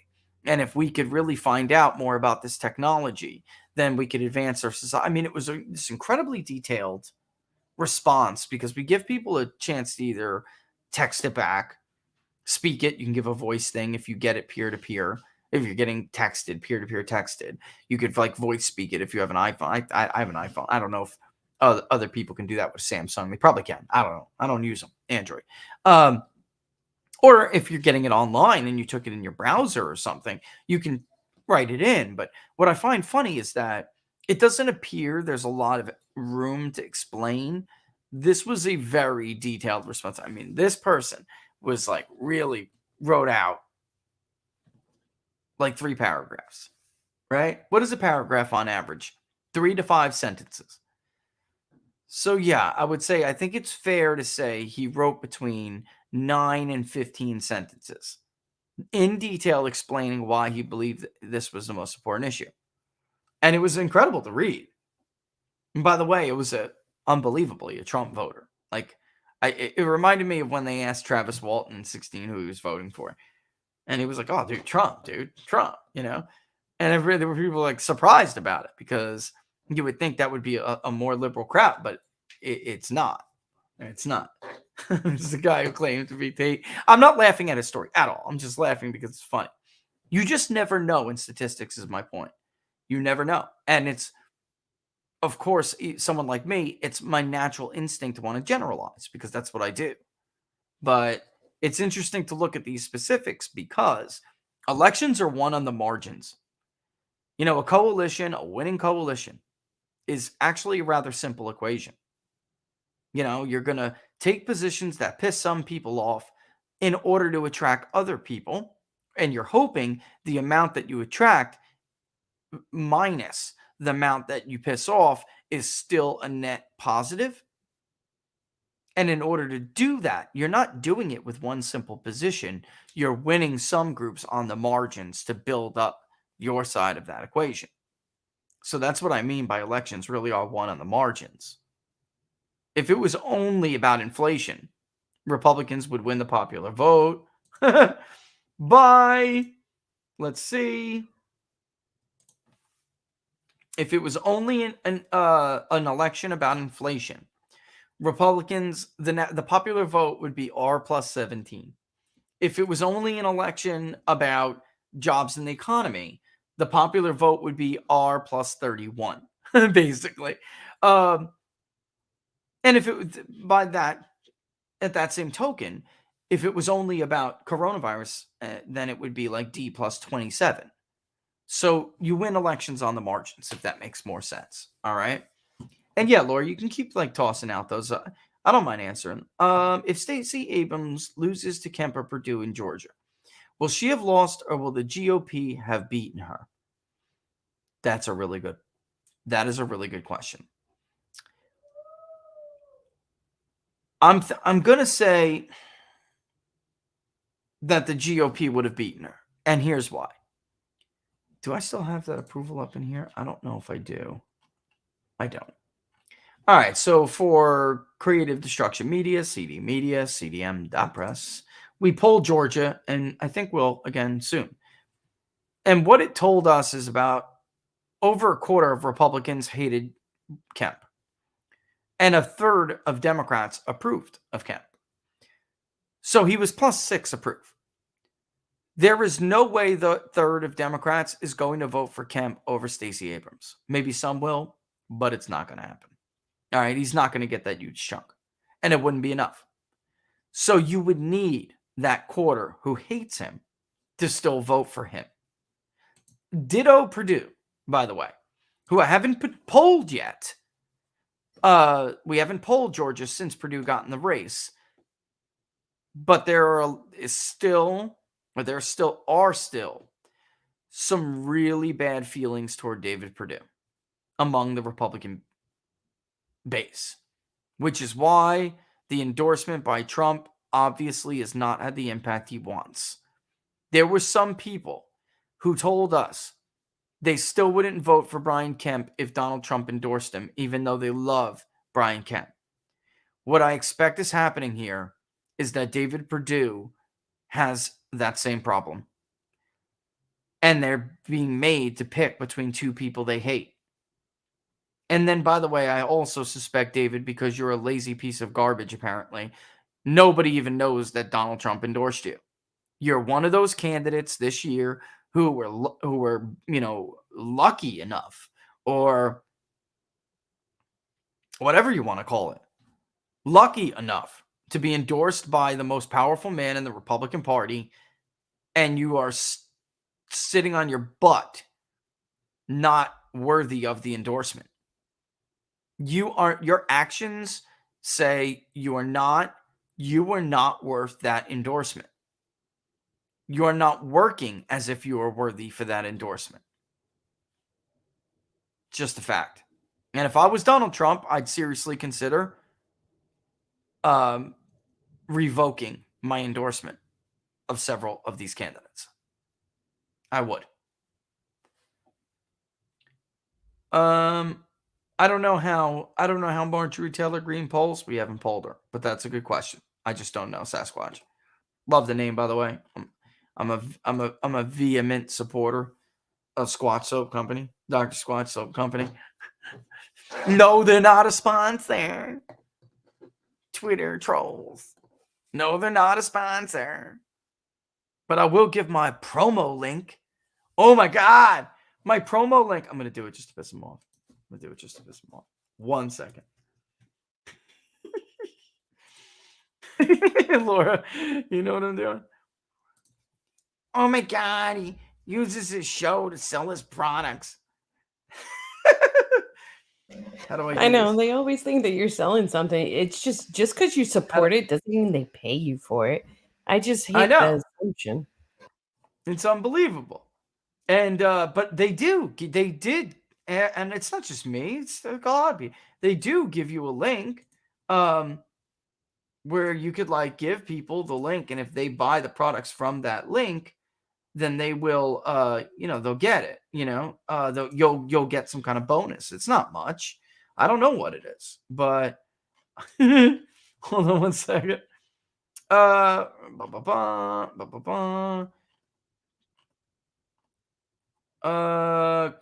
it is. Oh my God. Look, here's the People's Pundit Squatch link.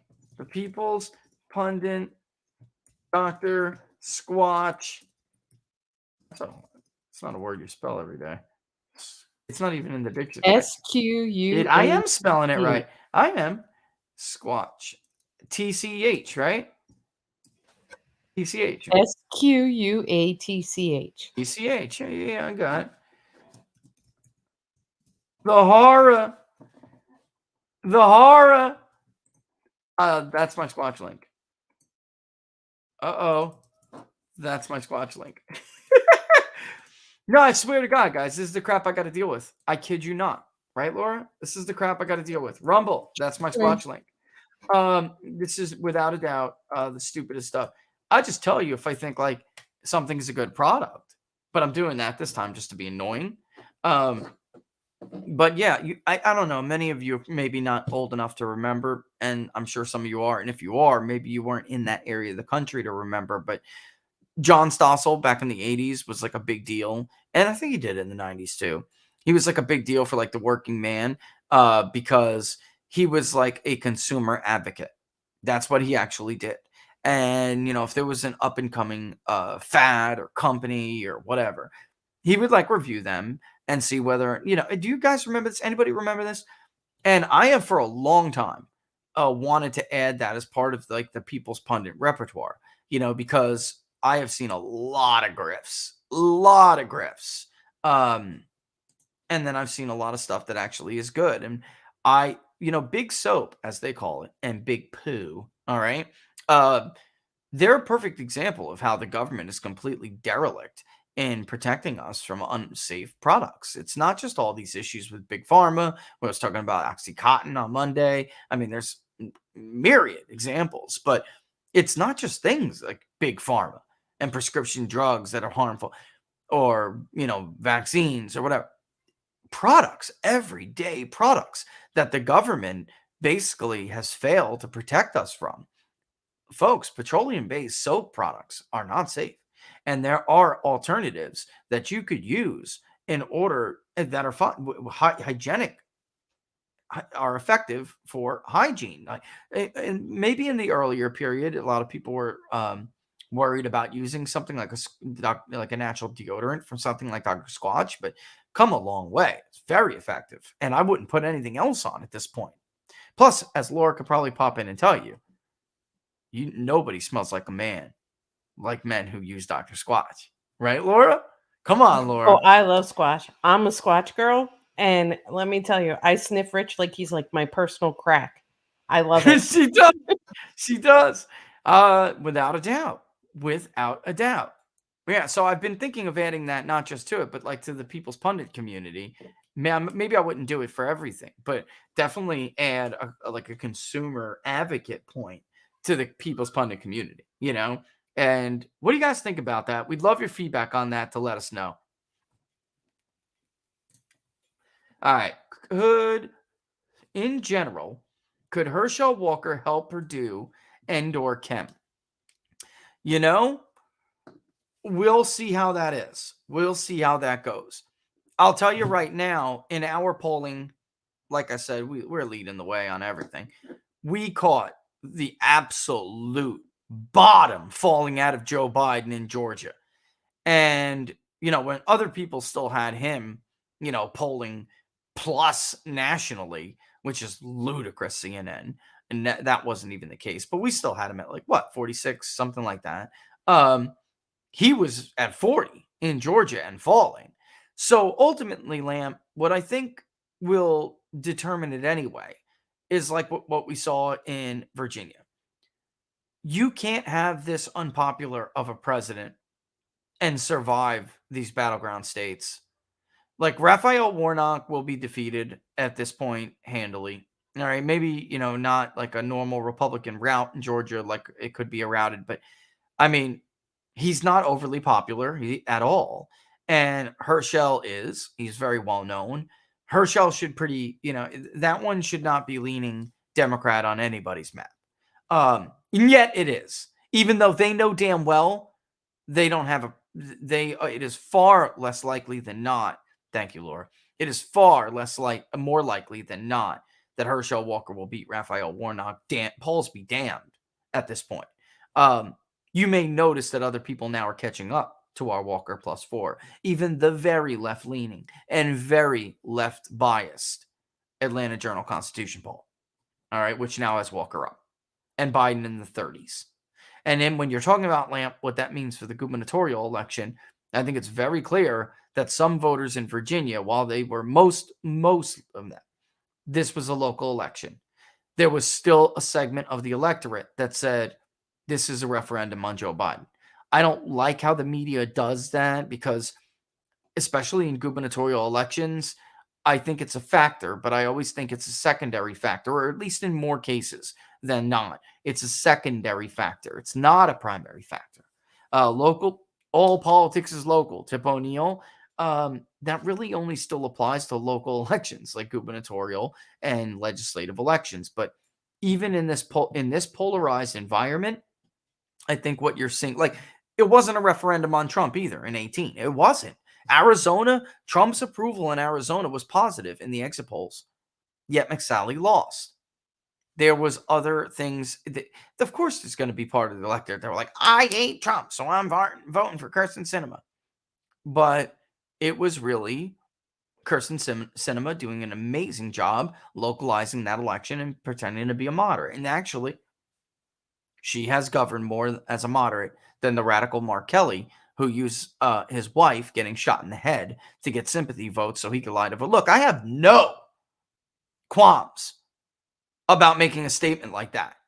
Because in the end, you're just another liar.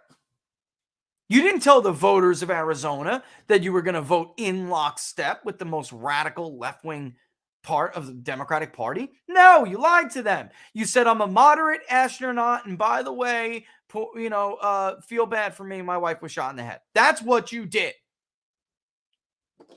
So because your wife was shot in the head does not stop me or anyone else from calling it how it is. You, sir, are a liar of the highest order, a despicable liar. He reminds me of Bill Nelson in Florida. And by the way, Mark, what happened to Bill Nelson? So enjoy your seat. All right. Rumble, off of Rumble. Neil, for Rich, with South Carolina coming up soon with a response to the abortion question. If it goes with the Republicans, how much of an impact will it have in the November elections? I am not a subscriber of the theory that an abortion ruling will galvanize Democrats. And I'm just not. The fact of the matter is, for a few reasons. One, the segment of the population that's Democratic, that is rabid and could be galvanized by abortion, is educated and is typically among the voting groups that vote no matter what. That's number one. Number two, Americans simply do not support the Democratic position on abortion. So all they'll do is galvanize the base of their voters, that section of the base that would have voted anyway, that are most likely to vote anyway. And it would do something like change that on the poll, for instance. But then again, this could explain why abortion changed this month. Frankly, I'll be the first to admit it. This could explain. It is just the fact that the prior month was more representative when you're talking about distribution, participation, and distribution. It was. This was a more metro sample, which bodes worse for Democrats, by the way. This alone could explain that, but I still feel very good about the work we did. I'm always confident in it. Otherwise, I would not release it. But that alone could. I just don't. When we polled all of these different provisions that the Supreme Court is now looking into, banning after 20 weeks, banning when there's a heartbeat, banning when doctors conclude that the baby can feel pain, in the last 3 months, otherwise known as late-term abortion, it is not popular at all. And in fact, if he still has it pinned, there's a Twitter account who aggregates polls, and he had that poll pinned for a long time. Nope, he's got another one pinned. Yeah, it's not there. But basically, I mean, I could have showed it to you, and you guys, you've seen it. Definitely locals. You know what I'm talking about. I could go into my let me go into my database, and I'll give you an absolute amount. The fact is, the concept of being pro-choice does not mean, the designation itself does not mean today what it meant in the 90s, or even in the turn of the century, in the 20th century, or really post-10. We did, God, it has been about 12 years, almost. Or no, it was either for 2010 or 2014. We did a very deep dive for a client on the minutia of people's views on abortion and their positions on abortion. And you could very clearly see that women who call themselves pro-choice, it doesn't necessarily mean that they support abortion in the third trimester. And if you looked actually by gender, you would see that was true. Here is, and if I close it, I could show it to you, because this is a really good question.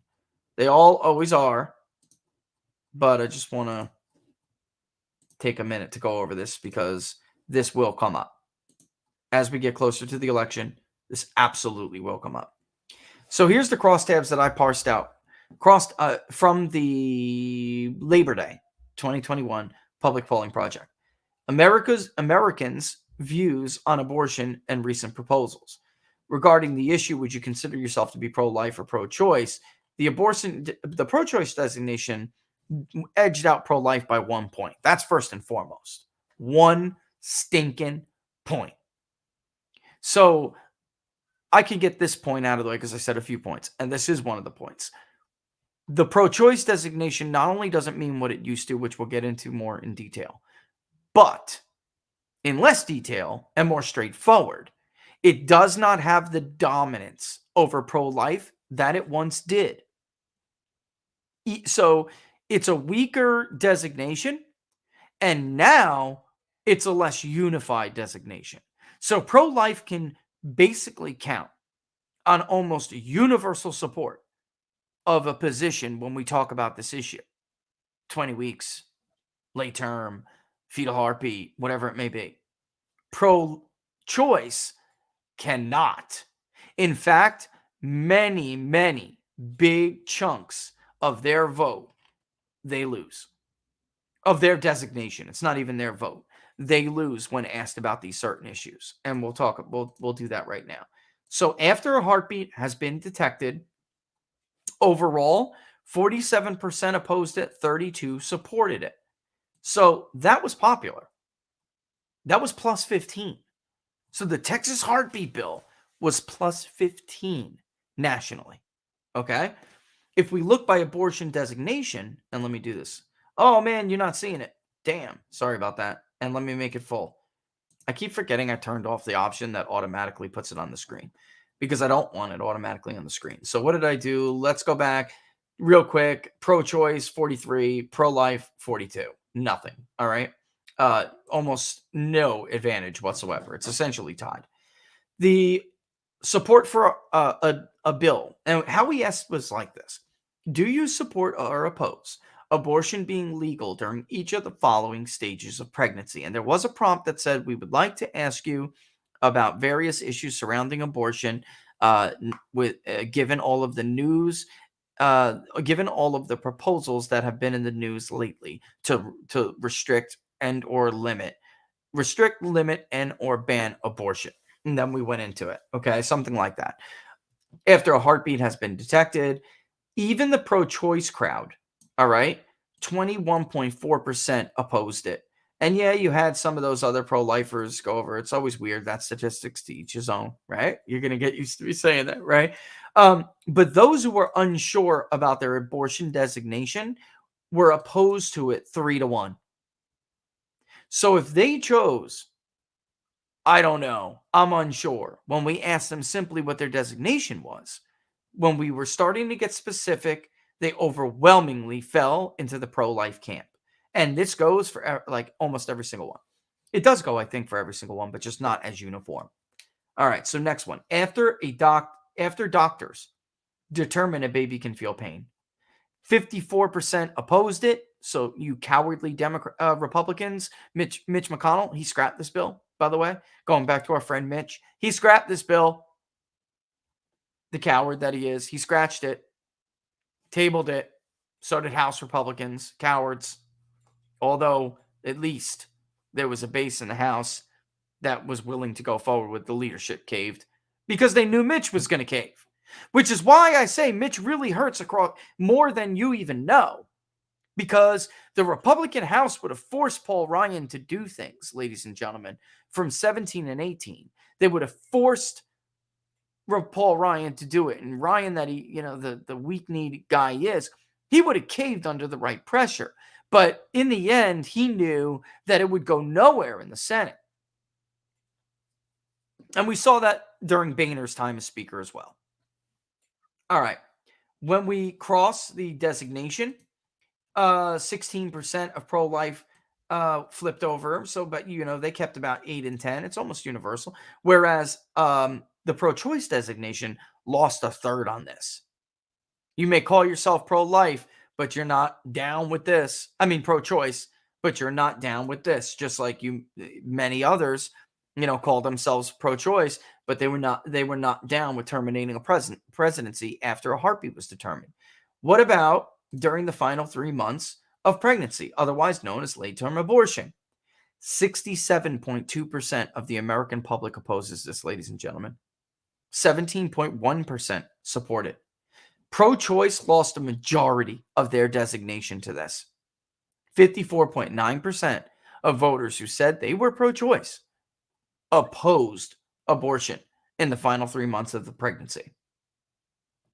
And by the way, look at the unsure no opinion. It just kept rising as we went. 51% of people who said they were unsure about their designation opposed it. Only 5.8 said they supported it. And let's just go back real quick. And during the doctors determined the baby can feel pain, the Pain Protection Act or something it was called, 44% of people who were unsure chose oppose, 9.2 supported it. How about anytime during the pregnancy? Planned Parenthood's wet dream, right? 49% oppose it, 21% support it. And almost a third said, or 30% said they were unsure. Among that unsure category, 32% said they opposed this, and 7.6% supported it. And I don't mean this unsure category. I mean, they were unsure, had no opinion when asked about their designation. So, no. I mean, I know that was a long answer to an otherwise short question, but I think it's very important because in the end, this is coming up again. You know it is. And we're going to hear about this again. So it will be important. I don't buy it. And the fact is, people are never going to talk to you about this issue the way I just talked to you about it. They will not get this granular. And this has been the case for a long time now, is my point. We started deep diving in it, and what we concluded like some 10 years ago, whether it was, I don't even remember if it was after 2010 or if it was for 14, it was during the original introduction of the 20-something week ban because of the, the pain protection issue. What we concluded was those two things: that the pro-choice designation is not dominant like it used to be, and then two, that people don't side with the pro-choice, anything goes, even if they call themselves pro-choice. By the way, women more so than men. Women more so than men. And overall, what we attributed this to, ironically, was science. The science was not on their side here. It wasn't. As time went on, people learned more about this issue. And it was not true what you were told in a classroom, for instance, if you had health class in the 1990s. And these people were starting to come to grips with that. And did. And back then they were. Now they are. They have come to grips with it.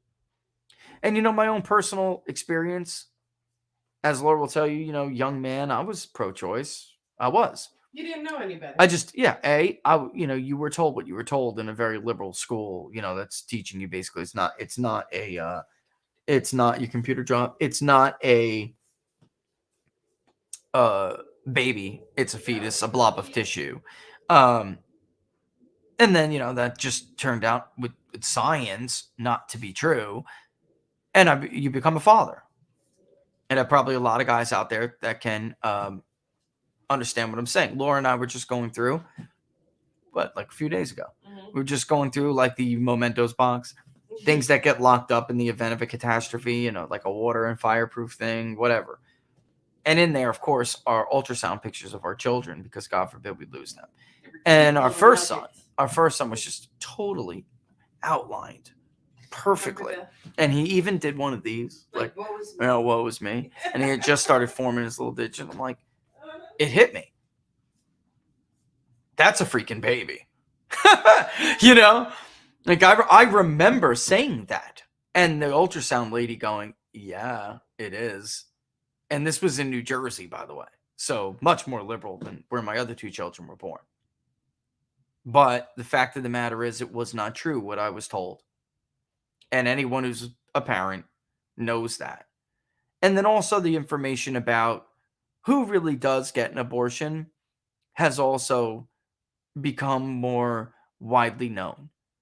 The rape and incest pitch is not effective like it used to be. It is not really the case that people use abortion to prevent pregnancies that occur out of rape and incest. Ladies and gentlemen, the statistical significance is nil. It is the case that people use abortion for birth control. The health of the mother, all of that, very small percentages. The fact is that people use it for birth control. And that's it. Frankly, just simple, unwanted pregnancies. And that's not okay to people. It's not. No matter what Planned Parenthood tells you, or some cowardly anchor on Fox News who's afraid to touch the third rail tells you, it is not okay. And especially suburban women. Especially suburban women. You don't kill a baby out of convenience. Which is what is happening. And now they know that. Whereas, George Stephanopoulos being able to derail John McCain or Mitt Romney, that's over. And Mitt Romney wasn't even derailed on that issue, but John McCain was hurt deeply by it. And so were others. And that was just, and many, many other candidates for Senate, for Congress. Todd Aiken's an idiot. Said something stupid. That wasn't going to save him even in Missouri. That was a totally different situation. But Lugar, what was his name in Indiana, because of what Aiken said, made it worse. The concept behind what he was saying, people now have a different understanding. And it would not derail you like it would have, years ago. All right? That's a great question. I could talk about that all day because it is so detailed. It is so very detailed. It is not a simple concept at all. And there's, as usual, politics, How is Robbie Starbuck doing? This Morgan endorsement has really bothered a lot of people who worked for Trump. I will say this. I don't know because we got our wires crossed. He was antsy to get something in the field. I understand. And I told him, totally understand. He did contact me first. He did. So I would have known. And I'm sure he would have let me maybe not show you. I don't know. But at least I would have been able to give you some kind of an insight. I'll tell you, in a state like Tennessee, that hurts. That hurts. Trump is by far not perfect.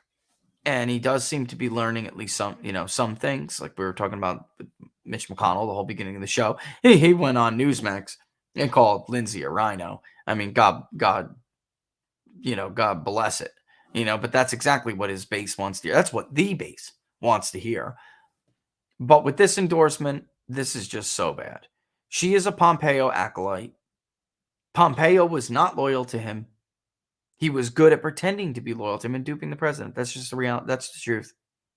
And everybody who was loyal, really loyal, and are America First people who worked in and around this woman cannot stand her guts. Cannot stand her guts. I don't know.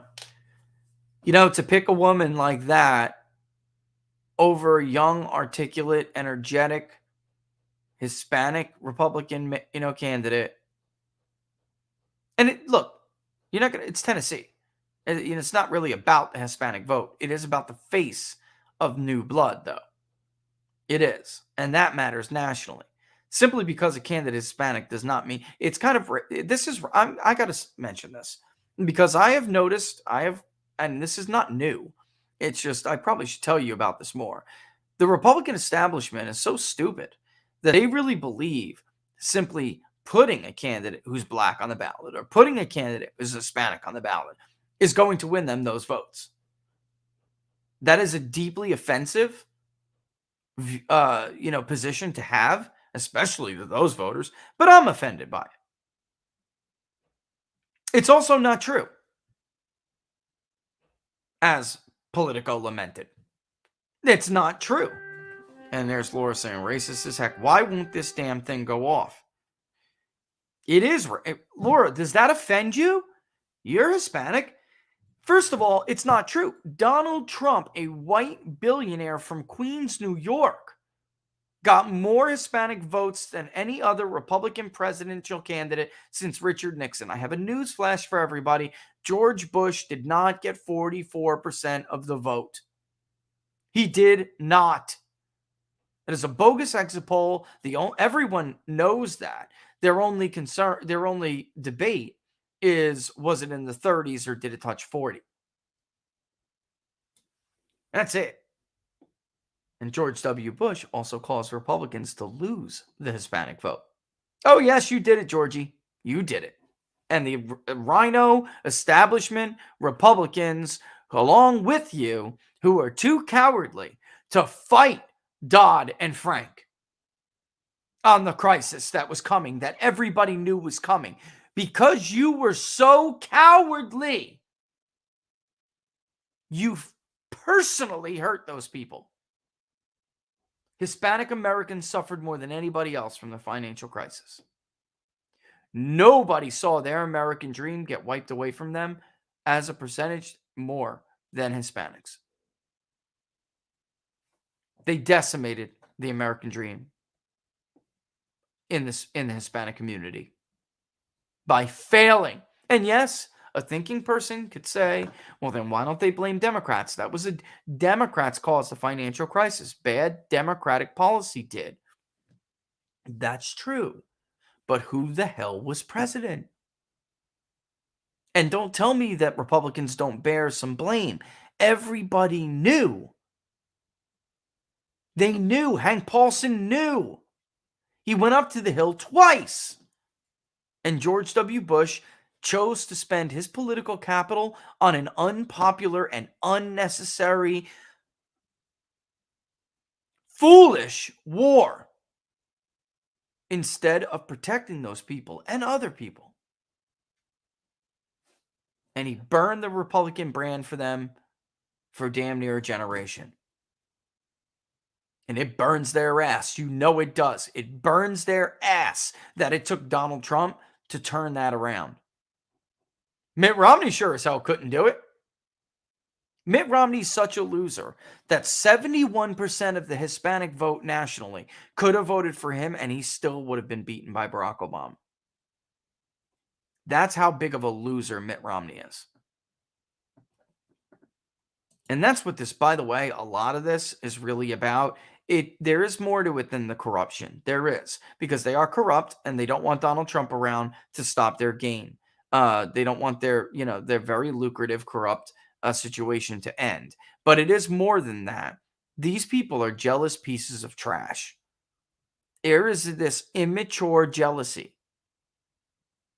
that, why couldn't I get elected? Why couldn't I do this? Why couldn't I get Anwar? I wanted to get Anwar. I wanted to lower prescription drug costs. How could this man get elected? I wanted those votes. I mean, this is just the level of immaturity that we deal with these leaders. It is. Laura, I see you wanted to say something. Go ahead. I was just saying beta males unite. And so therefore it's like, if you can't do it, don't play the game, man. Don't hate the player. Hate the game. End of story. Beta males unite. They unite against the alpha to do what the alpha can do because they can't do, or no, they unite against the alpha and prevent them from doing what only the alpha can do because they can't do it. Whoa! Pow! Mind right? blown. Holy crap, we are off. Has Morgan Ortega's actually officially jumped into the race yet? You know what? I think she did now, didn't she? But she will. So I don't know. I honestly haven't been checking up on her, but he's got other people trying to outflank him too. This is happening everywhere. Robbie, I'm going to throw you a little bone right now because it's true. It's the same thing I talked to you about with David Giglio in California 13. These Republicans would rather lose than have somebody who is America first, because it's what is worse to them than not having control over the agenda with Democrats is not having control over the agenda against America firsters, who will keep their promises and it block their game. Like, there's perfectly normal corruption in DC. And it doesn't matter if it's Republican or Democrat. There's only one group of leaders who would fight that corruption, and that is the America First group. That's it. I'm sorry, but it's true. And if you're on the left and you're like a Bernie person and you're concerned about corruption, nobody is being shafted more than you. when it comes to that agenda. Look, Biden abandoned you on student loans and all this other stuff. In the end, Bernie bends over. I mean, that's what I always say. I mean, I hate not to be crude here, but Bernie, I mean, right, Laura, in 2016, I started calling him Bernie Bendover. I mean, what kind of sellout do you have? Which is why he lost his coalition to Donald Trump, which he did. He lost his 2016 coalition to Donald Trump. They totally flipped in 2020. He was the rural and suburban working class coalition. He lost that to Joe Biden, only got urban progressive votes. And he got younger votes, but he got, majority. Look at a place like Minnesota. Knock yourself out. And for a while, his threat was Pete Buttigieg, who was winning that more rural, suburban, working. In the end, they ended up with somebody they didn't like, who was Joe Biden. So they just went with Donald Trump. And by the way, many of them went with Donald Trump even before the Democratic primary came, which is why Bernie suffered so badly. And I started calling him Bernie Bendover because how could you, as a man, forget about as like a professional and a politician or whatever, a champion of the agenda that you claim to support, how after WikiLeaks comes out and everything happens, could you bend over for Hillary Clinton? How could you do that as a man? Then 2020 comes. We show his campaign definitive proof that they robbed Iowa from him. Bernie Sanders won the state of Iowa. I will say this without a doubt right now. Bernie Sanders won the Iowa caucuses. Pete Buttigieg went out there, declared victory when he did not win. They stripped Bernie of his momentum in going into New Hampshire, which he should have won even by a bigger margin. And they did it by simply, folks, I kid you not, just simply assigning state delegate equivalents incorrectly. This was not a mistake. It happened all over the place, in some places a lot more than others. Bernie gave into everything he was against. Whoever just said that is 100% correct. They simply robbed him. They knew what the state delegate equivalents said and meant. They claimed, you remember the app? There's a problem with the app. Do you remember that? Yes, there was a problem with the app, but that's nonsense. They intentionally lied about state delegates. There's no way those precinct captains didn't know how to allocate delegates based on state delegate equivalents. They did it on purpose. They robbed him on purpose. Then he fights on. He has a great night on the first Super Tuesday. And then the party gets together under Barack Obama when he is going to win the nomination. They get together, they use the media, they use Barack Obama to A, convince those candidates that were in the race to get out, and B, they had 7 days to do it, basically 7 to 10 days, to convince, using their mouthpiece hacks in the media, to convince the Democratic base that Bernie Sanders could not win. And they robbed him again. And people will say, well, that's not robbing, that's backdoor politics. No, what they did in Iowa was a rob job. They robbed him in Iowa. And when we found it, we gave it to the Bernie's campaign. We did, man. I was like, you need to see this. And later they started correcting some of it, but it was too late. Donors give based on momentum. Voters are swayed based on the momentum of primaries and caucuses. That's how nomination games work. That's how it works. And what happened after that? He bent over again.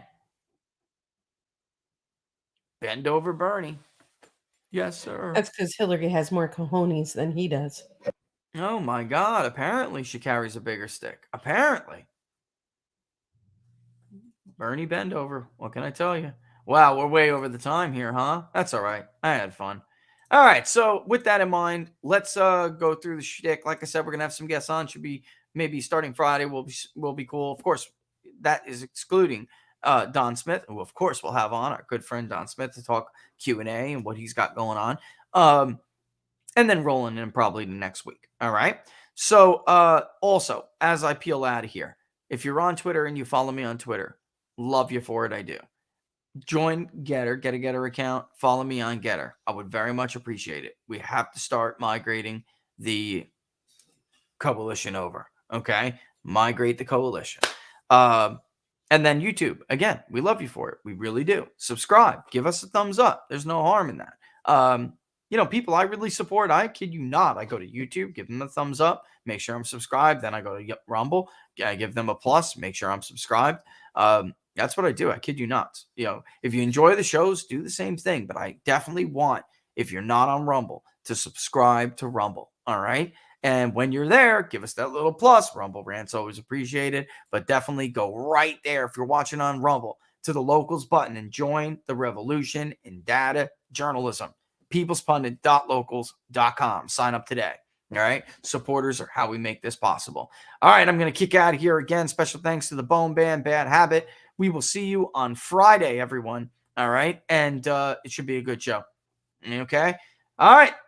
I'm out like trout. We love you guys. Deuces. Yep. Deuces. Deuces.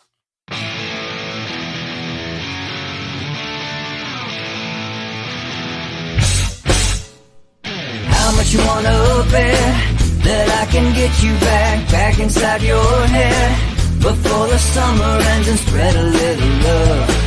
Just for a little fun, I'll make you come back to me before the rise of every sun.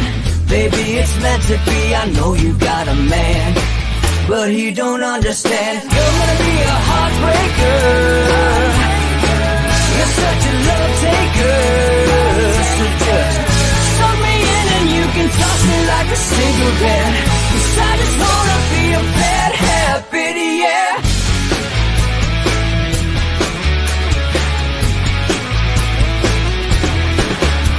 There's rhythm in our love, it's impressive, excessive. You can't make this stuff up. My chest beats is restless, wakes the neighbors up above. Yeah, baby, come and show me love. Baby, come and show me love. Because you're gonna be a heartbreaker. You're such a love taker. So just suck me in and you can toss me like a cigarette. 'Cause I just wanna be a bad habit, yeah.